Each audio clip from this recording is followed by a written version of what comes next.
Today's podcast is brought to you by Audible.com. Get a free audiobook download and a 30-day free trial at audibletrial.com/Drunken Peasants. Over 150,000 titles to choose from for your iPhone, Android, Kindle, or MP3 player. One of my personal favorites is Stephen King's It, which they're making into a movie. Again.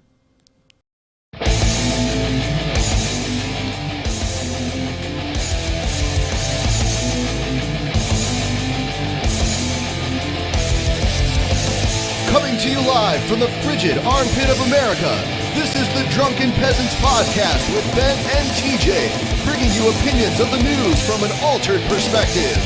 Say, man, you got a joint? No, not on me, man. It'd be a lot cooler if you did.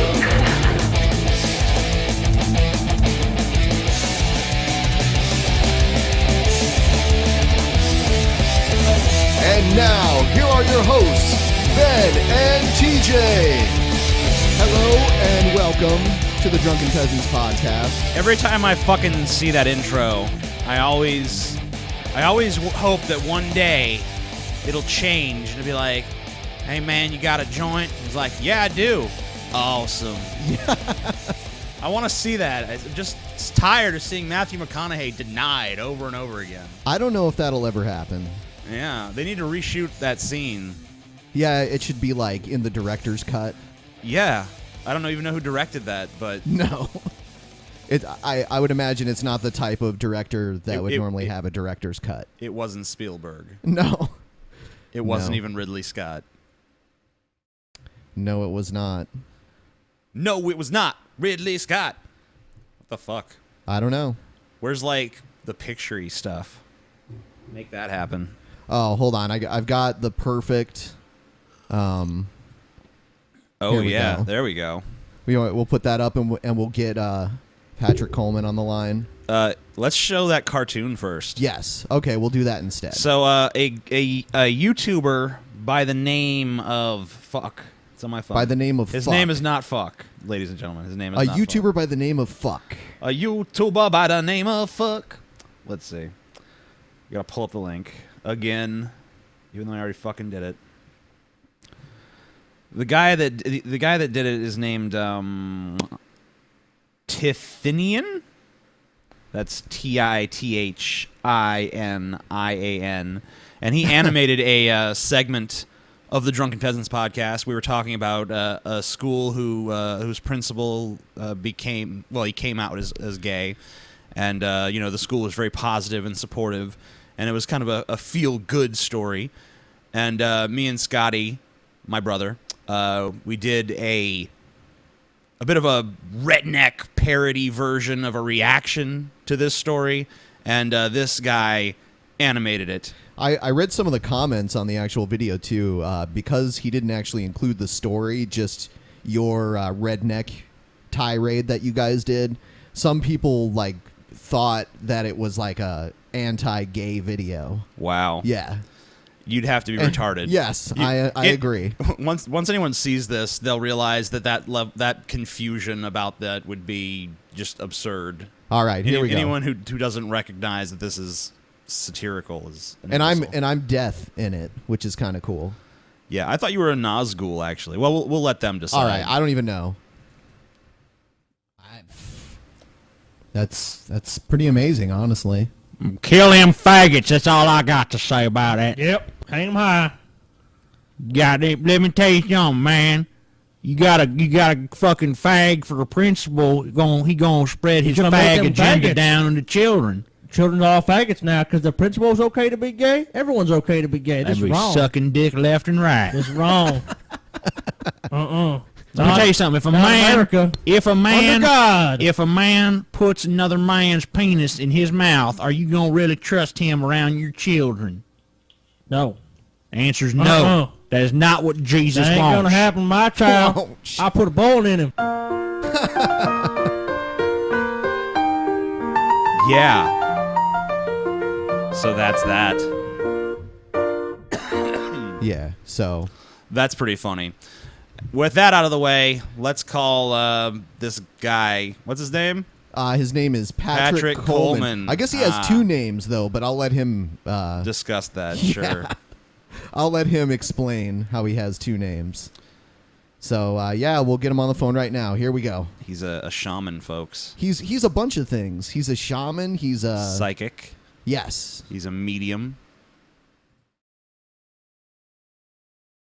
Watch him not answer this time. Come on. We talked to him earlier. Come on, Patrick. Come on. Oh, Patrick. Hello? Hello. Hello, Patrick. Hello. How are you doing today? I'm fantastic. How are you? I'm good, too. So, last time on the show, we looked at one of your videos where you talked about being visited by... You made fucking fun of me. Yeah. Fun of me. That's true. That's true. We did. Yeah, we did. But, now... Sleeves What? Sleeves are not part of my nature. Sleeves are not part of my nature. Sleeves are not part of Yeah, your... because he cuts the sleeves off of his shirt. Right. Yeah. And you did a pretty good job, but that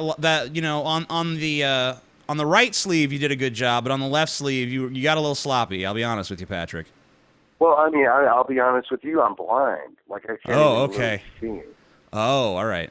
So introduce yourselves to the audience, Patrick. Tell us about who you are. Okay. Hello, my name is Patrick John Coleman. I'm a psychic medium and a shaman in Chicago, Illinois. And so okay. I always thought a psychic and a medium were the same thing. What's the difference there? Well, I'm a traditional, like a psychic in a traditional sense, like Sigmund Freud, Edgar Cayce, Jane Roberts, Carl Jung. We are people that have had like pants-shitting, nightmare, horrifying things happen to us, and then we try to make sense of them. So that's a psychic part of it, because we try to figure out why people think the way that they do. I wasn't aware that Freud and Jung were psychics, actually.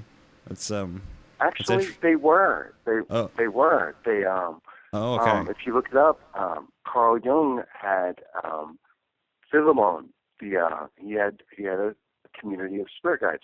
The whole thing about psychotherapy, and a lot of metachlorians in his blood as well. Well, I mean, blood is blood.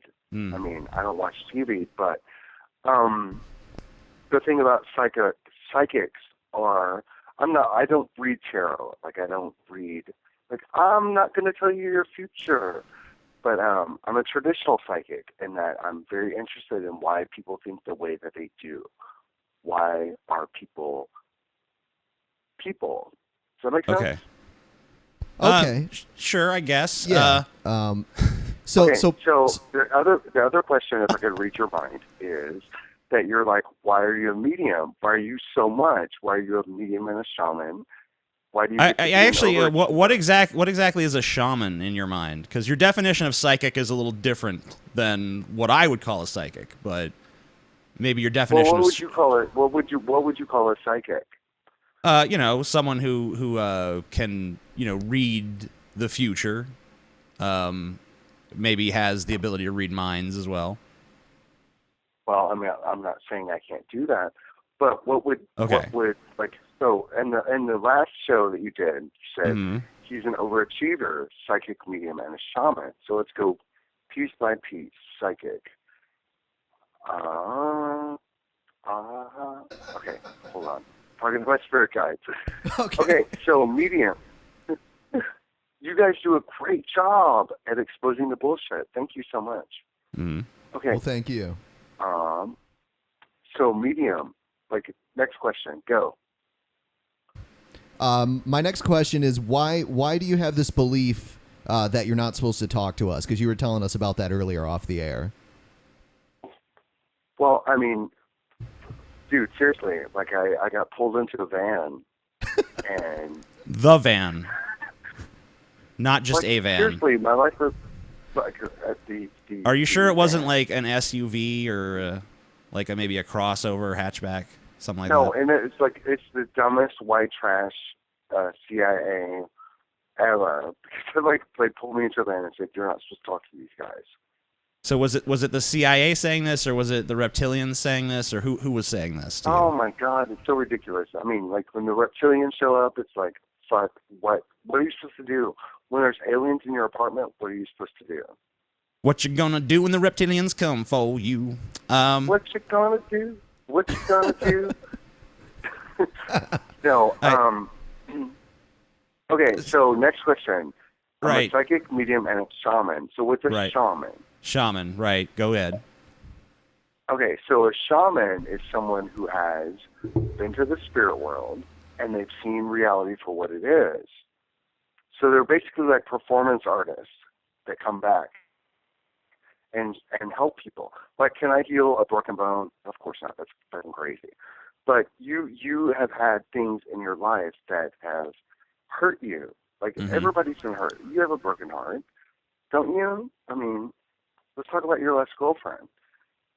I mean, what Sure. a fucking nightmare that is. I mean, really. So, I'm from Edgar Casey's hometown of Hopkinsville, Kentucky. So, Edgar Casey was someone who came up with cures that the medical industry uses now. Isn't that interesting? He was able to tap into the Akashic records. So let me just pull you back for a second. What exactly you said? You talk about a shaman being someone who's gone to the spirit world. What exactly is the spirit world for those of us who are uninitiated? Well, I'm gonna tell you this. Like, I did not choose to be a shaman. Okay. So you were kind of like shaman raped. Actually, that's like, yeah. Actually, my elder shaman cut my dick off and fucked me like I was a girl. There you go. I mean, like, imagine my pants shitting nightmare when all this is happening to me. Like, Did you really and, shit I mean, your I know pants? you guys think I'm crazy. I know you guys think I'm crazy, and that's fine. I don't care. Right. But when this happened to me, you know, I came to Chicago to study comedy at Second City. Like, I enrolled at Second City, which Tina Fey went to. John Belushi. Like, I peed in everybody's. Like, I peed in every urinal. I'm like, I'm marking my territory. You know what I'm saying? Yeah, sure. Sure. Yeah. So I moved to Chicago to study comedy at Second City. But when I got here, I had a near-death experience.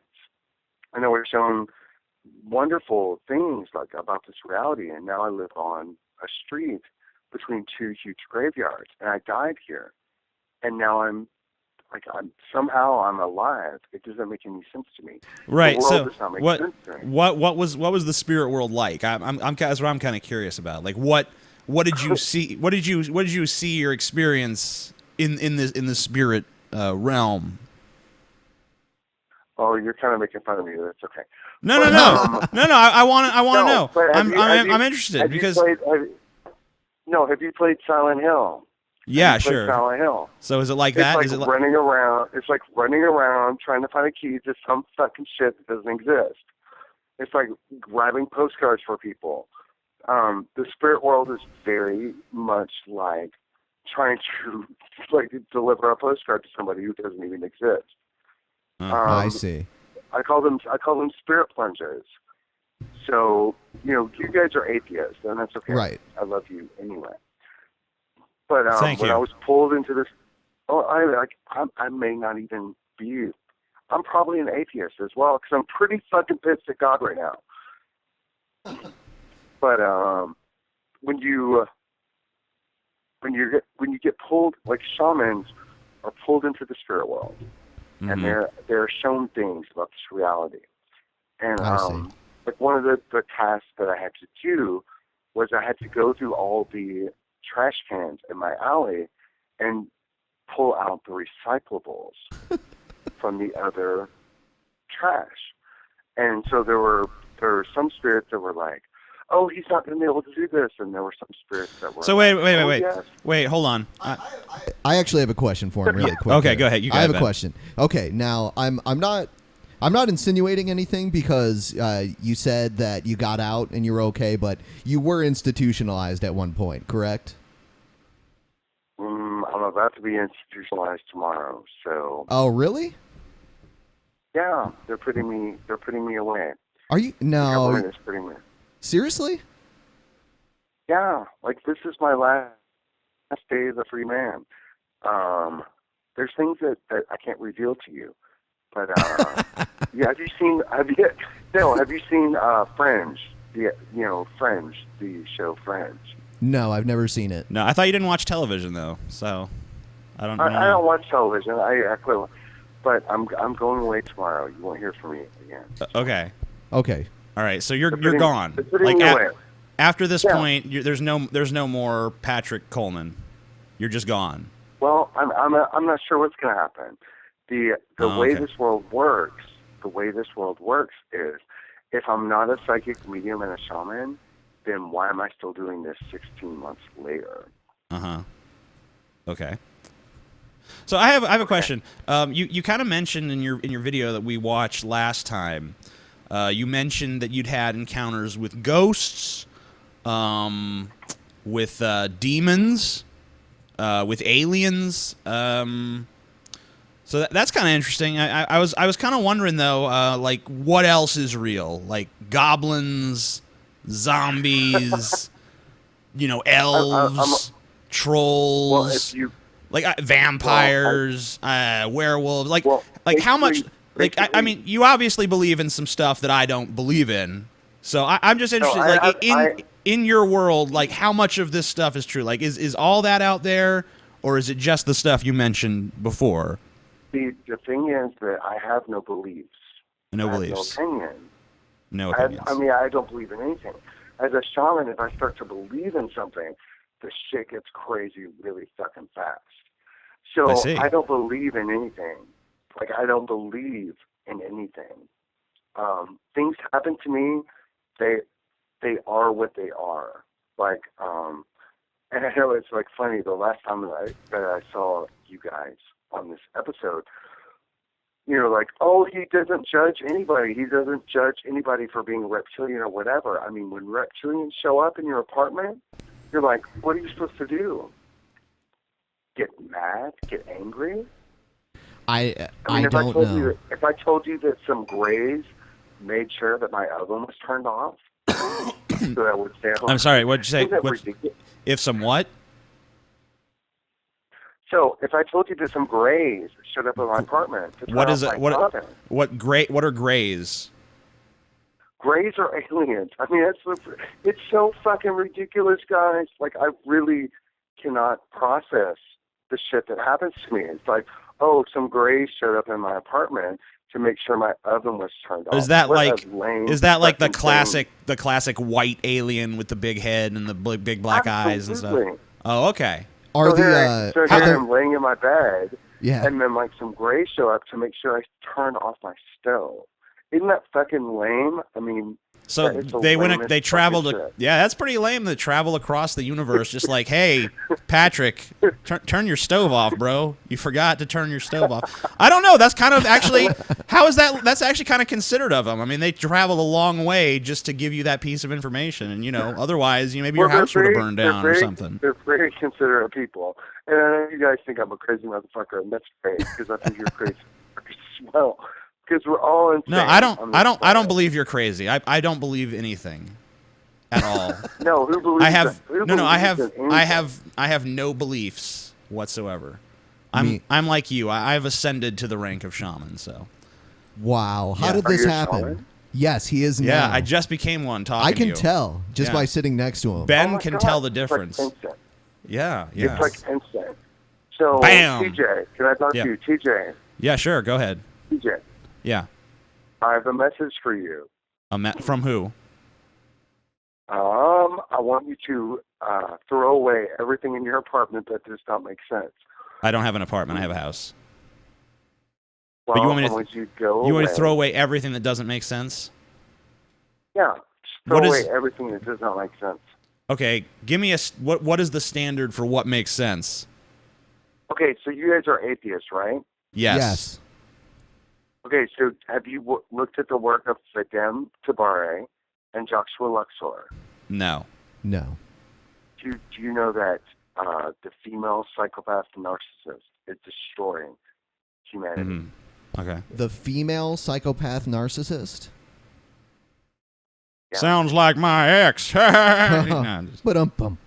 No, I'm serious. I'm going to break it down for you guys. okay, break it Female down. Psychopath and narcissist. Like, no. Right. They do not know. They do not know they're sick. Okay. Female psychopath and narcissist. Okay. Madame Tubari, Joshua Luxor. I have to go. I love you. I'm being arrested right now. Bye. Okay.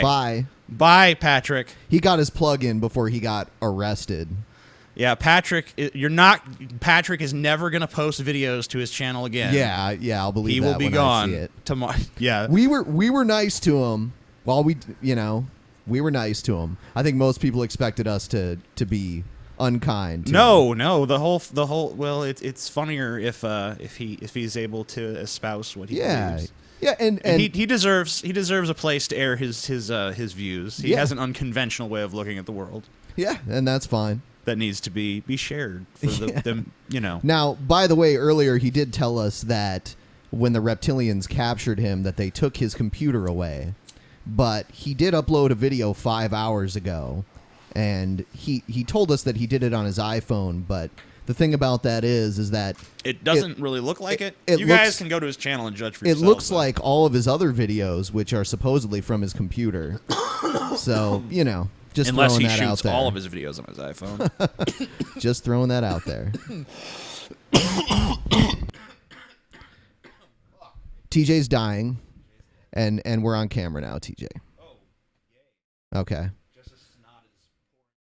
Good job. All right, so I think we'll get on with it here. Turn on your We mic. might have Jacqueline Glenn join us. All right. I'm gonna go see if she is ready to do that. Why don't you just go ahead and start a story in the meantime? Okay. Actually, we have more of Shannon. Oh. Yeah. Wow. I thought she was gone. Yeah, I mean, for the most part she is, but she did a lot of these Christian atheist discussion hangouts. And so a lot of them are still out there. I guess we should probably comb through them. Because Gman's in them a lot too. Oh, wow. Gman and Shannon. Yeah. So Who's crazier, by the way? Shannon. Who's stupider? Shannon. Okay. Yeah, I would say so, honestly. Yeah, I really didn't think there was much of a contest, but I thought maybe you would have a different estimation. I don't know. No, not at all. So here, listen to this crazy shit, and just let me know when you want to comment. Crazy shit? I thought there wasn't going to be any of that on this show. I like how Patrick's just like, oh, I got to go, bye. Yeah, I like how I'm being arrested. Well, I doubt my children in any way would deny Jesus Christ, so... But you get my point. That you I see shouldn't what just you're like, saying, oh, but well, I you're guess I'll have to have asking three for new us. I mean, children you've because they given want us- to become atheists. It's The only What duty is, I hey, have hold as on. What is going on? They're having a Christian atheist discussion on a Google Hangout. No, I mean, like, I don't know. Am I having audio issues? No. or It's a hangout and a bunch of people Okay, so there's talk. just people talking over each other. Right. Okay. a parent, if they turn to be an atheist, is to feed and clothe them. That's all. She said her only obligation as a parent for her children, if they became atheists, would be to feed and clothe them. And I guess she's saying that the law would force her to do that. Yeah. So she'd do it just so she wouldn't have to go to jail. That's good. Yeah, I'd rather starve my kids, but, She wants to starve them. Yeah, well, I have mean, no other there's duty more to them. it than- I have no other duty to them. Duty. Yeah. Let me just prove a point. William, come here. Here, she's bringing her kid over. Come here, William. I have a question. Let me just prove my point. William, come here. Child abuse. What do you think of Jesus Christ? He's awesome. He's awesome. Do you love him? I love him a lot. Objection. Tell him how you Leading read the the Bible witness. every night. Yeah. And I'm just joking. What she's doing here isn't child abuse, obviously. I think instilling your kids with some ancient religion that will make them think that there's the stars or fallen angels in the sky might be at least a mild form of child abuse. Yeah. I mean, it's not like this. I wouldn't call it child abuse. Maybe not abuse. That's a serious accusation. It's questionable parenting. Yeah, it is questionable. I'll say that. I read the Bible for like 30 Here, days. come closer here. They gotta hear you. Come on, tell them. Tell them. Tell them, slave. Bible. Tell them how much for you love my like Christ child. 30 minutes almost every day, and two chapters. And mostly in the summer. Yep. You put me to shame. Oh my goodness. Put me to shame. Oh. Okay. Thank you, Shannon. Thank you very much. Put me to shame. No, I think that what you mean is that you feel shame, right? I would hope that's what you would be feeling at that moment. He's saying like, oh, the little kid is putting him to Right. shame. Yeah, I know. Yeah, it's like, okay. But I mean, you know, whatever. It's disgusting. I hate it. And this is his own wanting to do this. He's doing it on his own accord? Kids love the Bible. They do. What do you want? You want the sugar, do you? No. Wait, I'm on camera. Fuck you. Oh, I'll have more proof. William, come here. Okay, You can't, he's not, Shannon, he's not going to buy that. William, Because have he I believes the forced kid- you? Wait, listen. I'm Have not I telling forced forcing you that in any? now Wait, we're talking listen. Listen! This is my son. Have a little respect. Have I forced you in any way to believe in God? Oh, the child is a reliable witness. Have I? Passive reasoning. No. I mean, no. Yes. No. I mean no. Yeah, the kid's like, Have yes. I forced you in any way to believe in God? Have I? Passive reasoning. No. I mean, no. Wow. Have I? Passive reasoning. Oops, my child was accidentally No. honest. I mean, no. I mean no.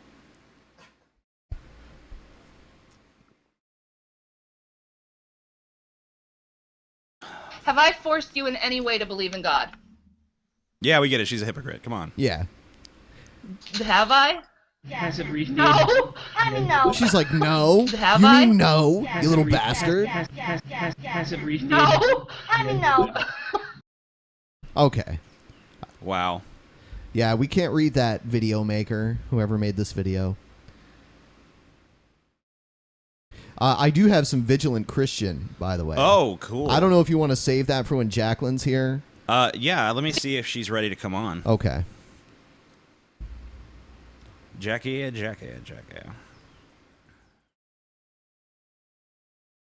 Fucking Jacqueline and her bullshit.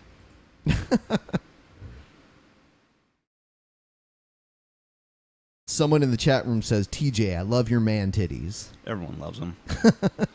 Here you go. Yeah. Oh, wait, can you see it? Yeah, they can see it. I don't think so. I don't see it. Oh, wait. There we go. The man tits make an appearance on the Drunken Peasants. That should be the new special guest. Fuck Patrick Coleman. Special guest. Patrick Coleman's the man gone. tits. Patrick Coleman's gone. He's arrested. Don't Holy worry. shit. He's been the We CIA need has to free carted Patrick him Coleman. off to a Free him. Wow. Can we get that trending on Twitter? Free Patrick Coleman. Hashtag free Patrick Coleman. Jacqueline needs fucking 10 minutes. Stupid bitch. God damn. What the fuck, dude? She said anytime, and then I asked her, and she's like, 10 minutes. Okay, so do you want to play? Someone sent me a Ryan Wiley montage. Let's wait for Jacqueline, because she Okay. fucking hates that piece of shit, too. Let's listen to old Alex Jones. All right. That sounds But like every a good time one. I study the groups that fund and run the atheist, they're not atheists. Wait a They're minute. occultists. We can get funding? Yeah. Where's this coming from? I'm the biggest atheist on YouTube. The only people funding me are my fucking audience.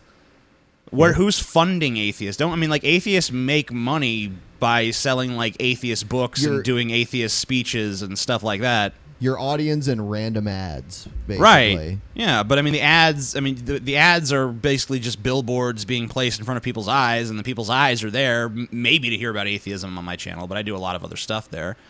But yeah, I don't know of anyone who's like funding atheists other than, you know, atheist citizens. Like, what is he talking about? It's not like there's like some big corporations that are investing in atheism or some shit.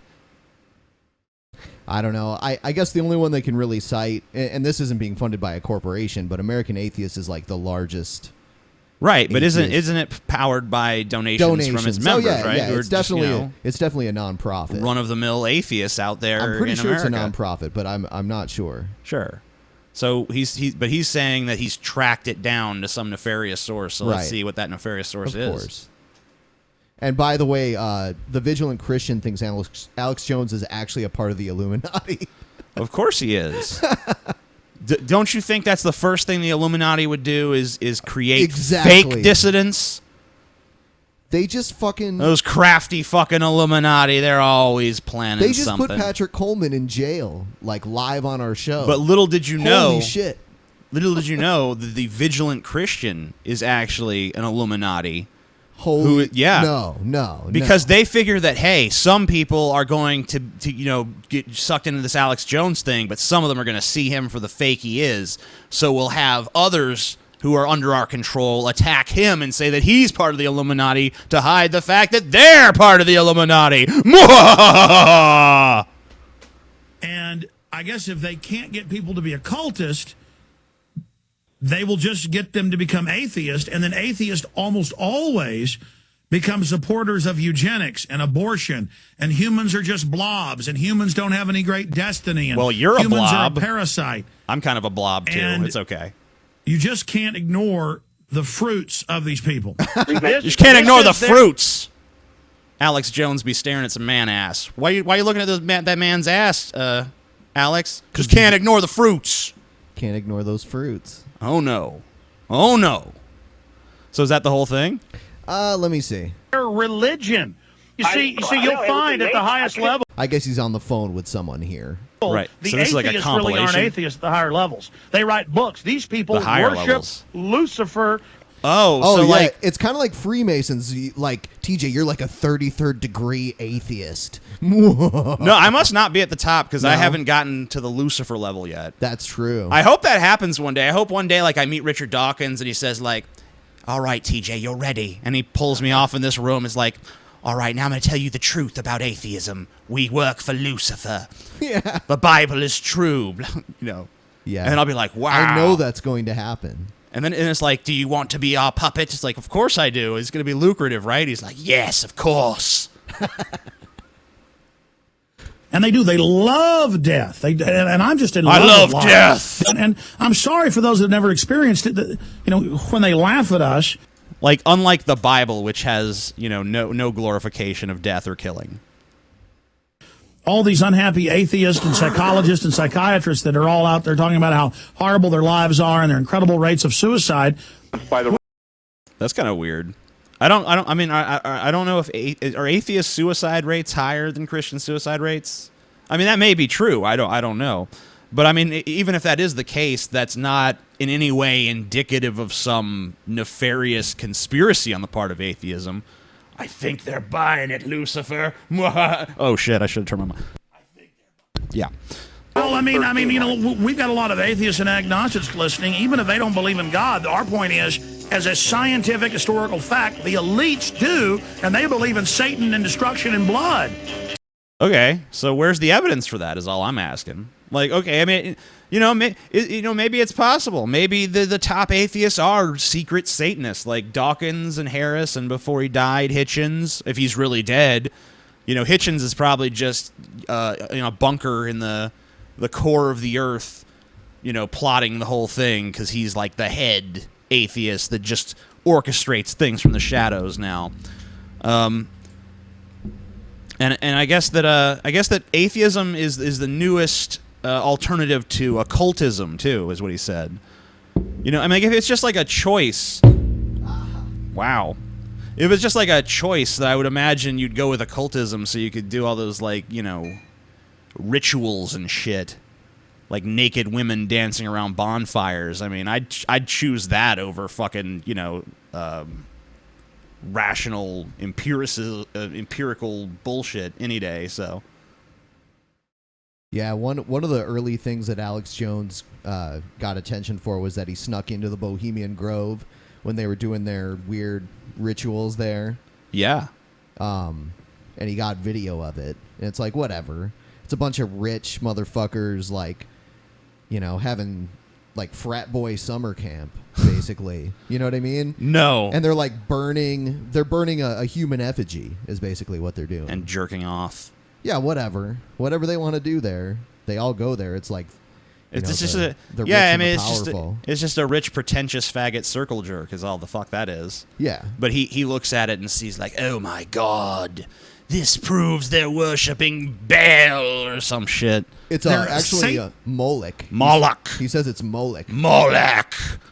Yeah. Which is probably just Satan, right? Well, Moloch is in the Bible. There is a verse I'm about saying in like Alex Jones's simple mind, Well, it's all just Satan. in the Bible it says you can't burn your children like as a sacrifice to Moloch. Oh man. Yeah, and what they do, Bible's always ruining everyone's good time. You ever notice that? What they do at the Bohemian Grove? Yeah, it's true. They burn like an effigy of like a boy, basically. If they were burning an actual boy, then I would think, like, you know what, maybe Alex Jones has a point. Maybe if they were there's doing something that, going then on. they'd be fucked. I mean, if they could actually prove that. Yeah. I mean, if that was the case, I don't think they're worshiping the devil. I just think it's like frat boy summer camp. Right. Basically. It's like when like people fucking, like a bunch of frat boys, like, we're going to dress as like Native Americans and fucking, you must drink, you know, whatever. It's just some stupid bullshit. All these guys come from those super cliquish, like, snotty schools where they have, like, the skull and bones and like shit. Yale. Yeah. I mean, these people are everywhere. This is the religion of the world. But, you know, even if you're not a Christian, the point is the establishment is always saying you shouldn't have a religion, God isn't real. But then you find out the elites who are... Wait, the establishment is saying that? When did the establishment start saying that? He must be dealing with a very different establishment from me. Because I see religion fucking shoved down people's throats at all fucking angles at all times. I mean, what culture is he living in that is so different from the one I'm living in, where atheists are one of the most, I mean, they are the most distrusted minority. They discover that in poll after poll that, you know, it's like, there was a recent one where it's like, oh, would you be cool with a black person being in your family or a Muslim person being in your family, and so on and so forth.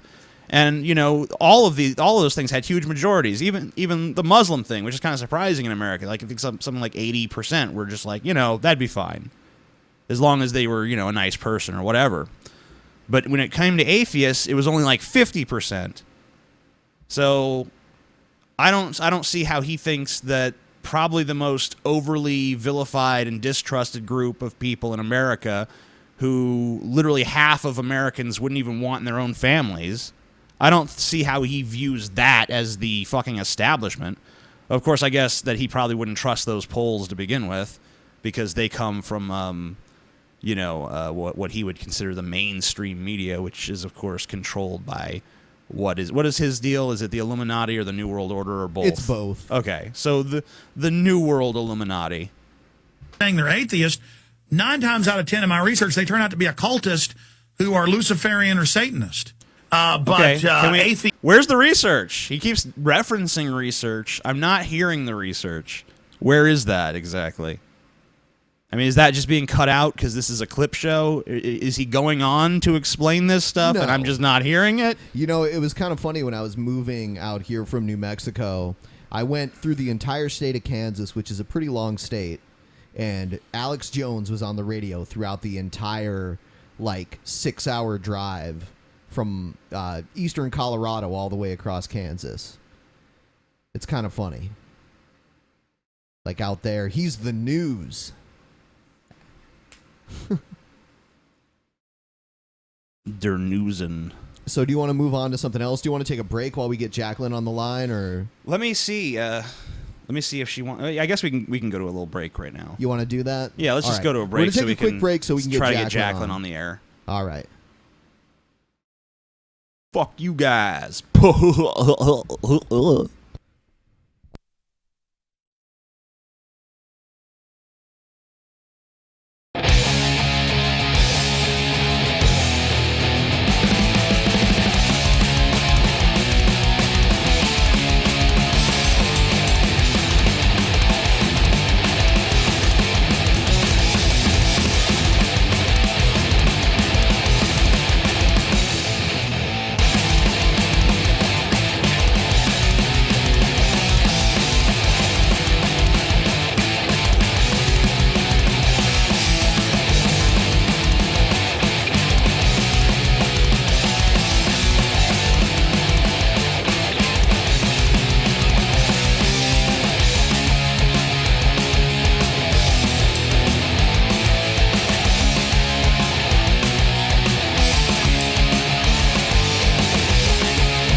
Fuck you, Ben.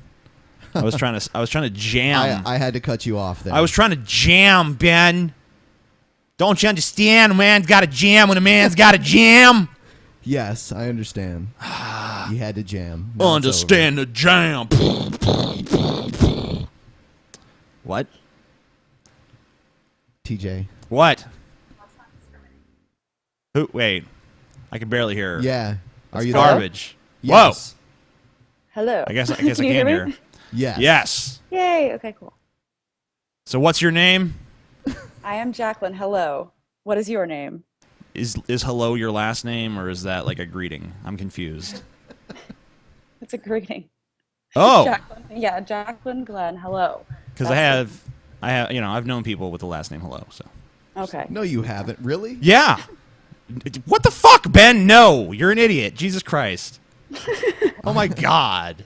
I guess I'm that Oh my gullible. God. LMJ, Ben. We had a guy on our show just now that got arrested by the Illuminati. Yeah. Well, he didn't say he was arrested by the Illuminati. Or Did- he did say he got abducted by reptilians. Yeah, earlier. within the last 5 hours, probably. Yes. Wow, that's incredible. Yeah, it's Patrick Coleman. He's a shaman. He is a medium. He is a psychic. I believe he is homosexual. I think pretty sure. And he's possibly schizophrenic or maybe something else. I don't know. But he believes in reptilians and I don't know, probably vampires too. Now, TJ, you can't say that he was schizophrenic because that's offensive to people who actually have schizophrenia. I'm pretty sure that if he didn't actually have schizophrenia, he had something close to it. I don't know, He was a nice guy. No, he was nice. Yeah. He's nice. He's nice. Mm-hmm. He's nice. Yeah, he is. Real nice. He's out I there, don't know. though. Anytime I ever say something like hinting towards that about somebody, I get everyone jumping on my case saying, you can't do that. It's stigmatizing mental illness. So I'm just... You can't do that. It's stigmatizing mental illness. How could you come on our show and do that? I'm so Holy shit. You fucking stupid cunt. Why would you do that on our show? Oh my God. You disgust me, Jacqueline. So You're sorry. a monster. Yep. No wonder Daniel doesn't Let's like see. you now. Hey, we know we're friends. We're good. No, he hates us all. Um, Yeah, Daniel. Does he? Yeah, Daniel's turned against us. Has he really? He's Well, gone. he is. Yeah. Is it? Are you just saying that because he's friends with Ryan Wiley? Yes. What? Okay. Yeah, he Yeah, is. he is. He's good friends, and he agrees. I don't with know those if he's fucking, good friends Yeah, necessarily. he sucks Ryan Wiley's cock every night. You know this to be true, Ben. I don't know that. I've this done. Is true. Hey, I've done exhaustive research. Okay. And my research has indicated that Daniel sucks Ryan Wiley's cock on a nightly basis. Yeah. Yeah. I don't know. I don't know, that but I didn't know that they were friends. so They're that's- they're an item. You someone learn made something new every day. So someone There you sent go. us a Ryan Wiley montage, and the question is, can you survive a Ryan Wiley montage? The answer is probably no. Yeah, let's see how long we can take. Can you survive a Ryan Wiley montage? Let's find out.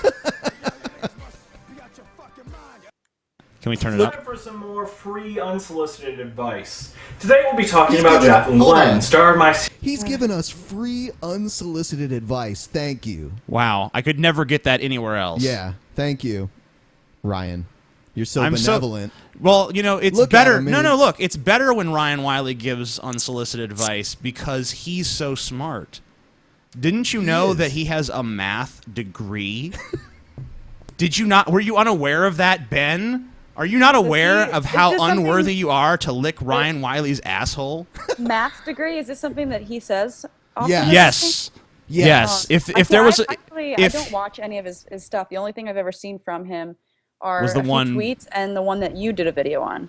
Oh well, look at his Twitter when we have him on our show, and you'll Yeah. see like 1,000 it's tweets. within a couple of hours tonight, he will take to Twitter to send me 5,000 tweets. He thinks having a And every time, and I'll be conversation- like, can why don't you, if you have all these opinions, why don't you come on the show, Ryan? yeah. And he's like, I will not degrade myself by going on your foul programs. It's like, okay, He's like, he basically just said, oh, you would just win with rhetoric, whereas I would be trying to use reason and logic. Reason and logic in how many characters? Yeah. You know, I'm sitting there like, okay, it'd be one thing if you didn't want to engage me, right? But you write me constantly on Twitter, and then I say, okay, you obviously have a lot to say to me. He's mad about this. I am. I'm pissed off. Because if you have that much to say to me, come on the fucking show and say it to me in a format that I can actually respond to without annoying my entire Twitter audience by spamming them with 10,000 tweets to @Ryan fucking whiny bitch. Well, no, that is a new Twitter account. Yes, Ryan. There is a Ryan whiny. Yeah. I know, actually, they keep tweeting me. Why don't you love me? Really? That's how. That's funny. We do posit that Ryan has a secret crush on you, Jack. Yeah, Didn't you know? Do you know that he has? Well, he has a playlist dedicated to you. He was like, people don't just I know, watch and Jacqueline. you know what? I haven't watched a single one of those videos. Aww. Jacqueline's an attractive girl. I know, and that's why. I need to watch. Maybe I should. People want to I don't watch know. her. Jacqueline has it's tits. so many trolls, so. That is the only reason anyone cares what she has to say. Yeah. Seriously.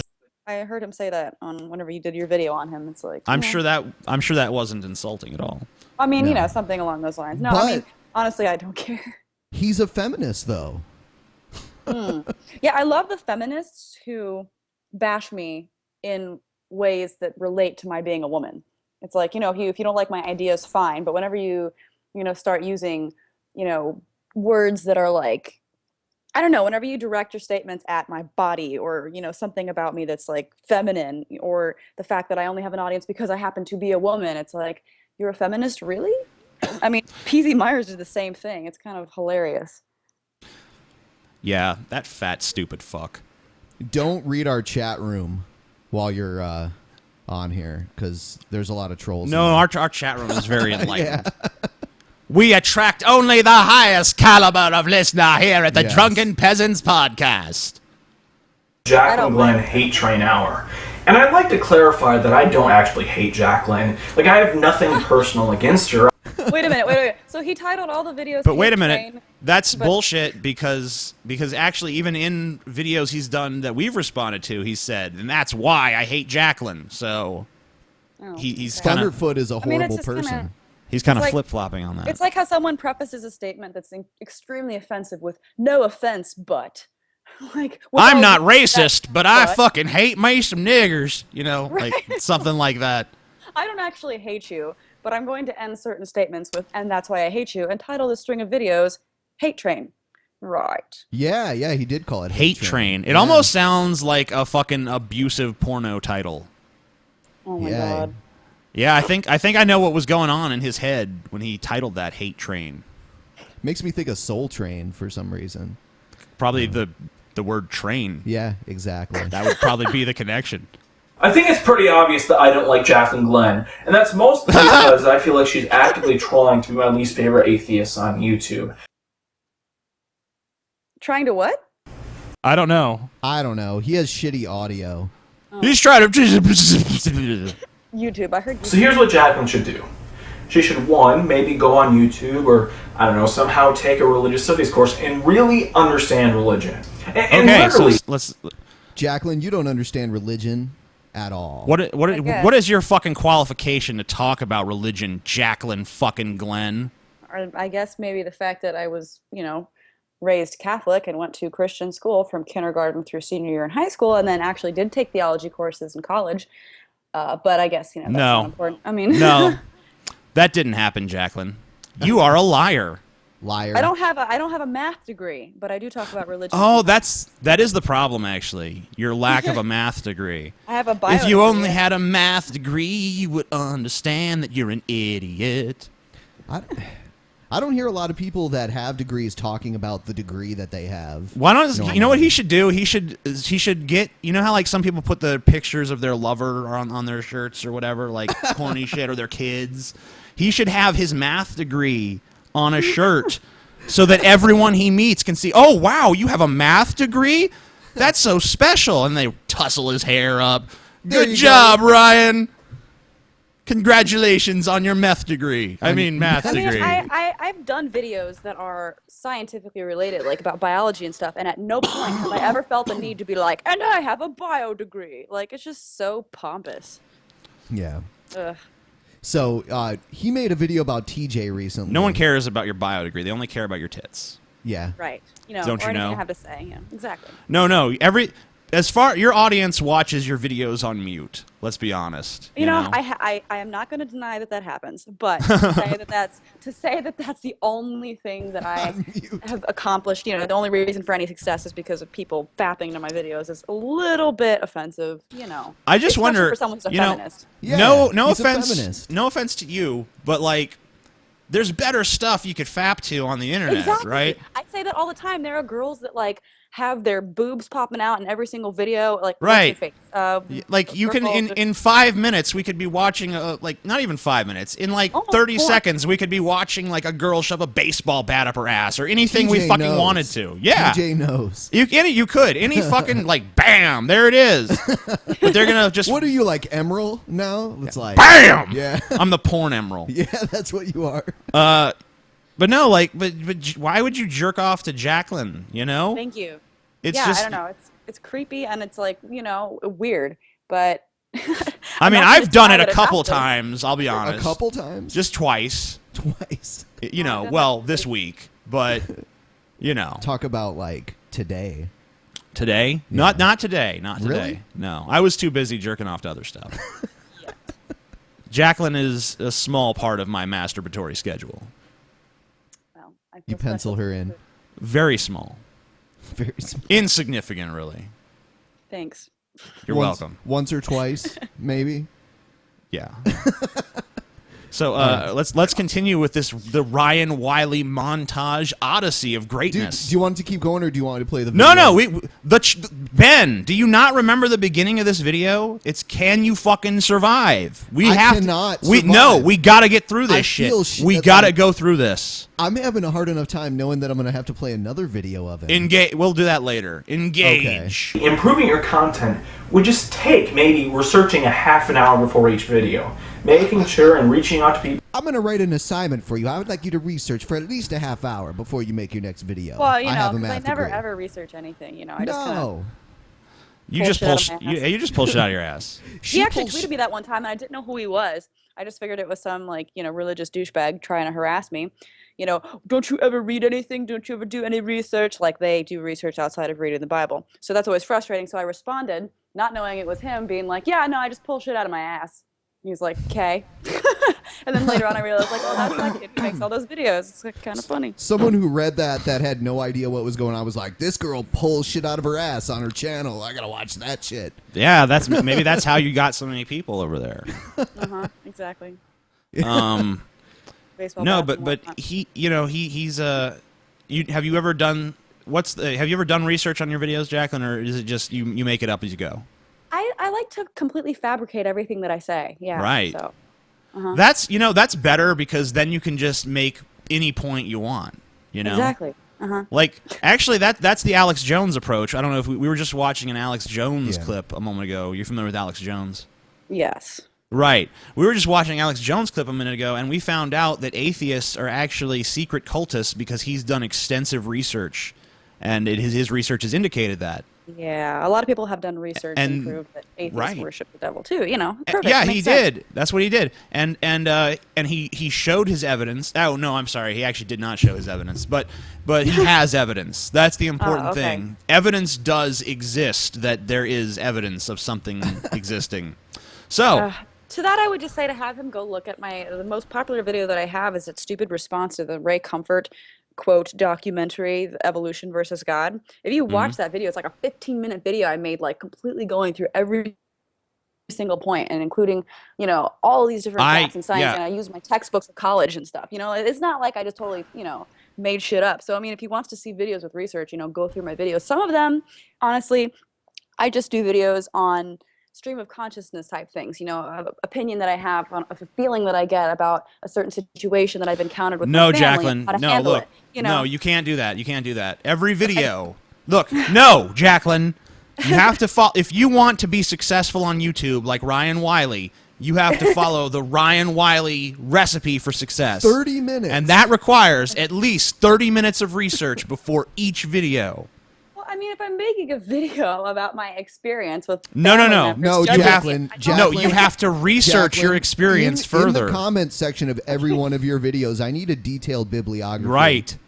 Please. I want to see at least like 20 annotations Yes. to different articles and stuff. All right. You know, I want to see empirical evidence for everything you say. Uh-huh.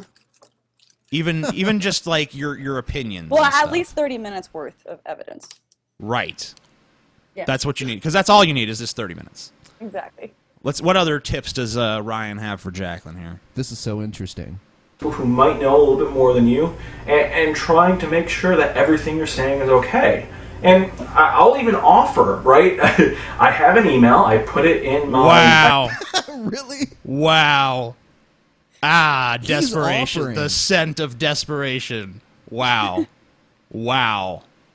So is he just like butthurt or something? What's his problem? Yes. I've pieced this all together just now. Yes, me in too. In that moment, I was Yes. like, I see the narrative now. Did you snub his ass or something? No. Was he sending you like pervy messages or something? I don't know. I don't think so. No, he's Okay. like, I have an email. I can help you do research. Write me, Jacqueline. I can help you. I can save you from yourself. Uh-huh. Yeah. How kind of him, though, to offer his help. Yeah. I think it's in my About section of my channel. Jacqueline, I will proofread your videos before you make them live. Wow. It's not always the case that Proofreading. putting an A in front of the word means it's the negation of that word. Some simple... He's not wearing a collared shirt here. He's wearing an A-Eagle shirt, so that means that he's anti-Eagle, I believe. Yes. How convenient. Yeah. examples, an apple. Priority, where people believe, well, I believe in Did he evolution. say, for example, an apple? Yes. For example, an apple. I'm sorry, is PPLE a word that I'm not aware of? Yeah, Yes, it is. purple. It's Okay. You never heard just of it? because. Yeah, well, it doesn't make any fucking sense at all, does it? Yeah, just because apple starts with an A doesn't mean you're anti-pull. I'm dying. Me too. What a fucking retard! I was taking a drink. Oh my god, he's so fucking stupid. Why? Why does he think he's smart? If only he realized that he's fucking stupid, this wouldn't have happened. Right now, I'm going to extend my offer to Ryan Wiley. I If think you his want, I you think can his send math. me- Hold on. Go ahead. You can send me your videos before you make them live, and I can edit out mistakes like thinking that apple is the A, negating the word pull. Okay. Just offering my email is in the description of all my videos. Feel free. Yeah, feel free. I'm pretty sure at this point that his math degree was something that a homeless person wrote on crayon on loose leaf paper and just kind of handed to him. And therefore, I'm smarter than those creationists. That's I'm probably good at not maths. true. So yeah, American Atheist, not my biggest fan at the moment. And overall, I understand their strategy for allowing Jacqueline Glenn to work on behalf of them, because atheism at the moment is usually just a bunch of well-off white guys talking about things. And fortunately enough for Jacqueline Glenn, she's a younger white woman who doesn't talk about feminism very much. What do you think about that? I mean, I am a younger white woman that doesn't talk about feminism, but I talk about women's rights issues. No, you don't. I don't know. You're wrong. I do all the time. I mean, like, that's one thing that I get frustrated about with feminism, because, like, just because I don't identify as a feminist doesn't mean that I don't support women's rights. Like, Let me there's ask you a whole question diff- about the feminists, actually, because I've been wondering this. This is kind of a digression, but we can't Okay. focus solely on Ryan here. We'll go crazy. No, I was wondering, like, I always hear, whenever the MRA crowd starts bringing up, like, oh, well, here's our, the feminists are like, what ways are men oppressed in society or discriminated against society? And then the MRAs show, like, the custody laws and the, unfairness of the draft and, stuff like that. And the feminists say, actually, those things are part of patriarchy. So, because, it's only, it happens because women are thought as weak.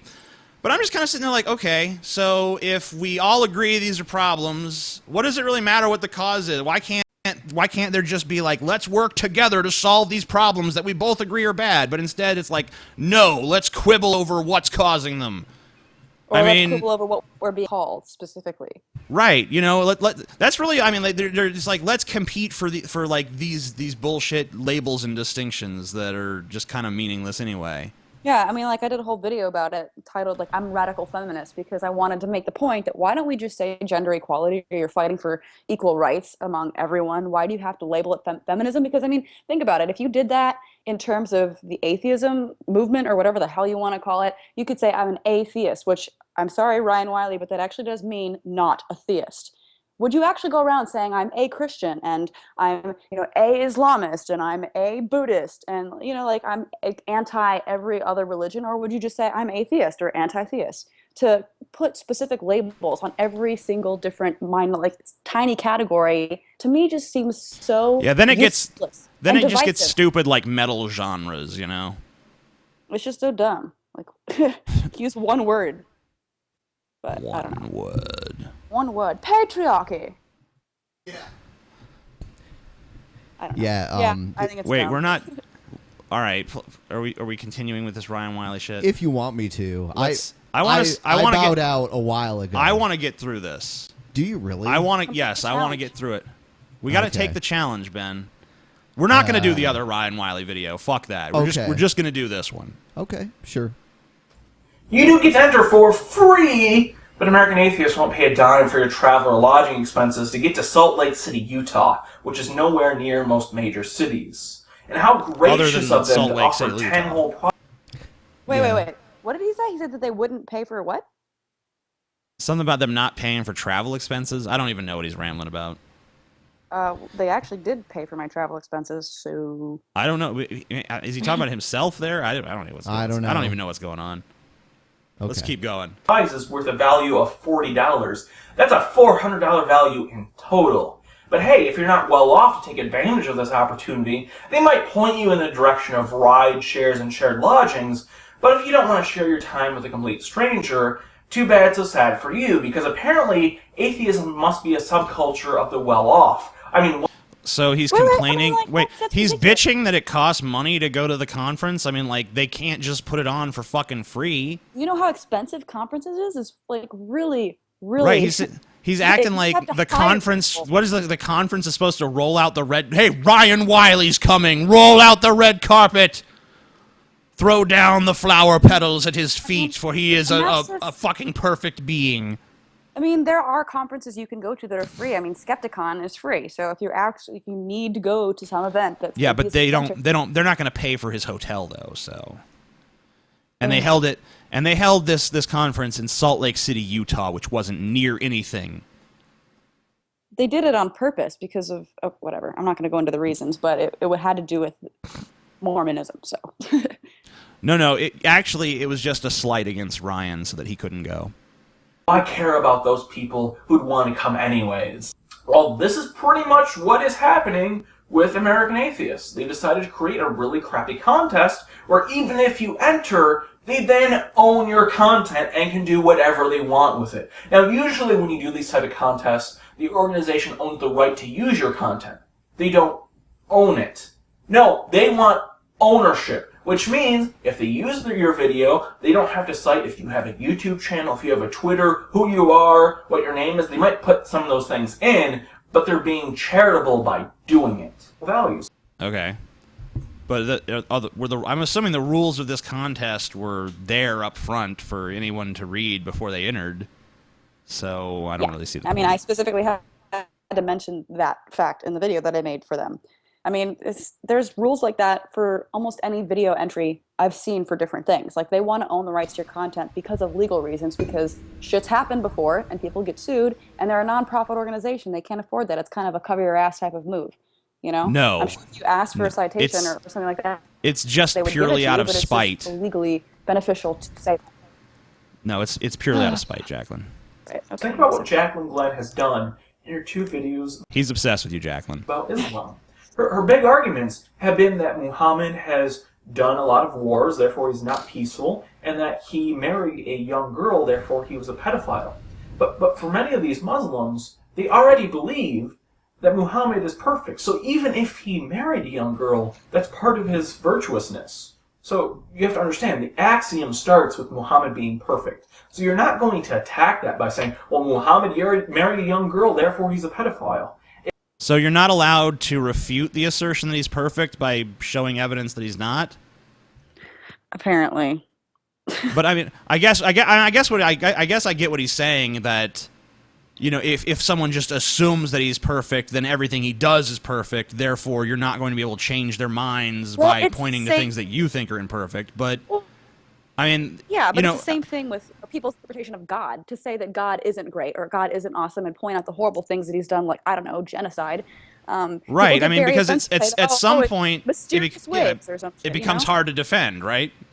Yeah, I mean, and that's part of the reason, you know, that people were able to get me to open my mind to atheism, because they pointed this shit out. And honestly, I hadn't looked at it like that before. And whenever the evidence was stacked up against me, I had to fold. I mean, pointing out the negative things to people who previously, you know, ignored those facts because of their idea of this perfect being, it might change their mind. You never know. I want to say that Ryan Wiley is actually tweeting about our show as we're doing it. So let's see. Let's respond to some of Ryan Wiley's tweets. Apparently, defending myself on Twitter is desperation, but responding to a significantly smaller channel 4 times in 4 weeks isn't. You keep responding to us. All you have to do is stop engaging us, and we'll fucking leave you alone. How are you? You're not defending yourself on Twitter. No one was attacking you on Twitter. I wasn't going after you on Twitter. You were fucking tweeting at me. It's impressive that Jacqueline Glenn knows I want attention without watching any of my videos. How skeptical of her. #logic. I mean, there's a whole entire string of videos that he's made called The Hate Train or whatever the hell. I mean, he tweets me nonstop. I have other people commenting on my shit about him. It's kind of transparent without having to right. Yeah, but he doesn't understand that. He thinks, like, unless you're an expert on everything he's ever done, you're not allowed to talk about him at all. I mean, I've been doing this for a while. I'm used to different people being trolls. Now, normally they are, you know, theists, but I'm used to different trolls approaching me like this, and it's no different. You know, it's the same pattern. I've seen it so many times before. He thinks that, you know, I'm making an assumption off of him, and it's like, yeah, but I've seen it so many times before. After a while, it's not surprising anymore, and it's easier to pick up on. Then he said, when did I say I hate Jacqueline? Never did. Again, if you misrepresent me, I can be whatever you want. Well, I mean, you called your videos Hate Train. Hate Train. And also, right, and also, I do believe that in the last response we did to you, you did say you hated Jacqueline. Now, if I'm mistaken on that, I apologize, but I do believe you said that. If only there were a way to defend yourself from these accusations, says Molly Cox, sarcastically, because everyone knows that I've offered to have him come on this show. And Ryan Wiley's response to that is, if he's misrepresenting me when I'm not there, why would he do better when I am there? Maybe if you were here and you feel like you're being misrepresented, you could respond in real time and correct me and have a discourse. And you know what? If you're so much smarter than I am, you're so much brighter and more intelligent with your fucking math degree and your collared shirts and your professionalism, then you could come on my show and show me for the fucking retard I am. Come show how stupid I am. It's just like your little fucking moron friend Coughlin. He's always, TJ's an idiot. TJ's a moron. Then come on my show and prove it. Come on my show, match wits with me. Hold on, who was his friend? Coughlin. Oh, it's not. It would have been loud better enough. if it was louder. Yeah, that sucks. You suck, Ben. I had it. But an Edible Napalm, any of these guys out there that criticize me for being a stupid fuck, who doesn't know what I'm doing, who's not funny, who's not entertaining, who is in no way interesting, who's just a fucking idiot talking out of his ass week after week, and he just keeps getting inexplicably rewarded by these retards on the internet. Why aren't we popular like him? Ah! Why don't you come on my show?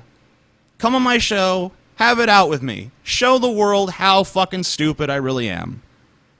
Show them how I'm a piece of shit. Demonstrate it for them. But I want Ryan Wiley first. I don't know. He might have some more tweets, but I guess we'll just proceed with his video.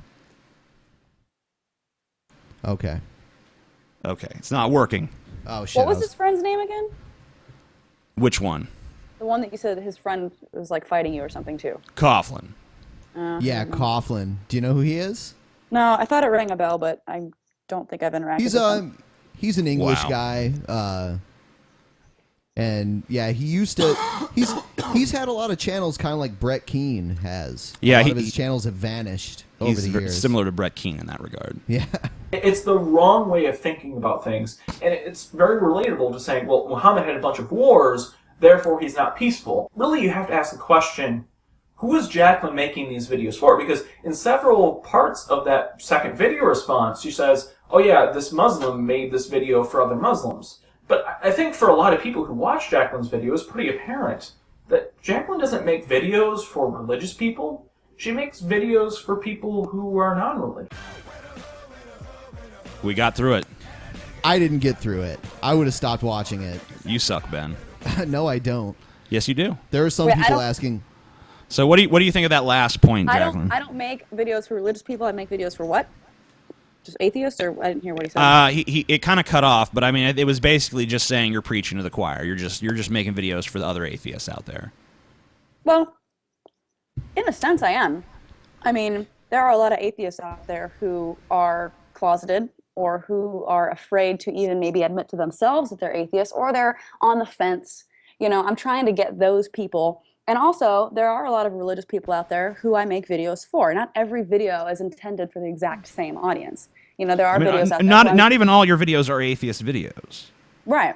Yeah. So, I mean, to think that every single video has the exact same intended audience or the exact same, you know, desired result is kind of moronic. I mean, like you said, I don't even make every video about atheism. Like the video I just posted right before I got on this was about radical feminism and the negative effects that I see of it and how frustrating it is to deal with.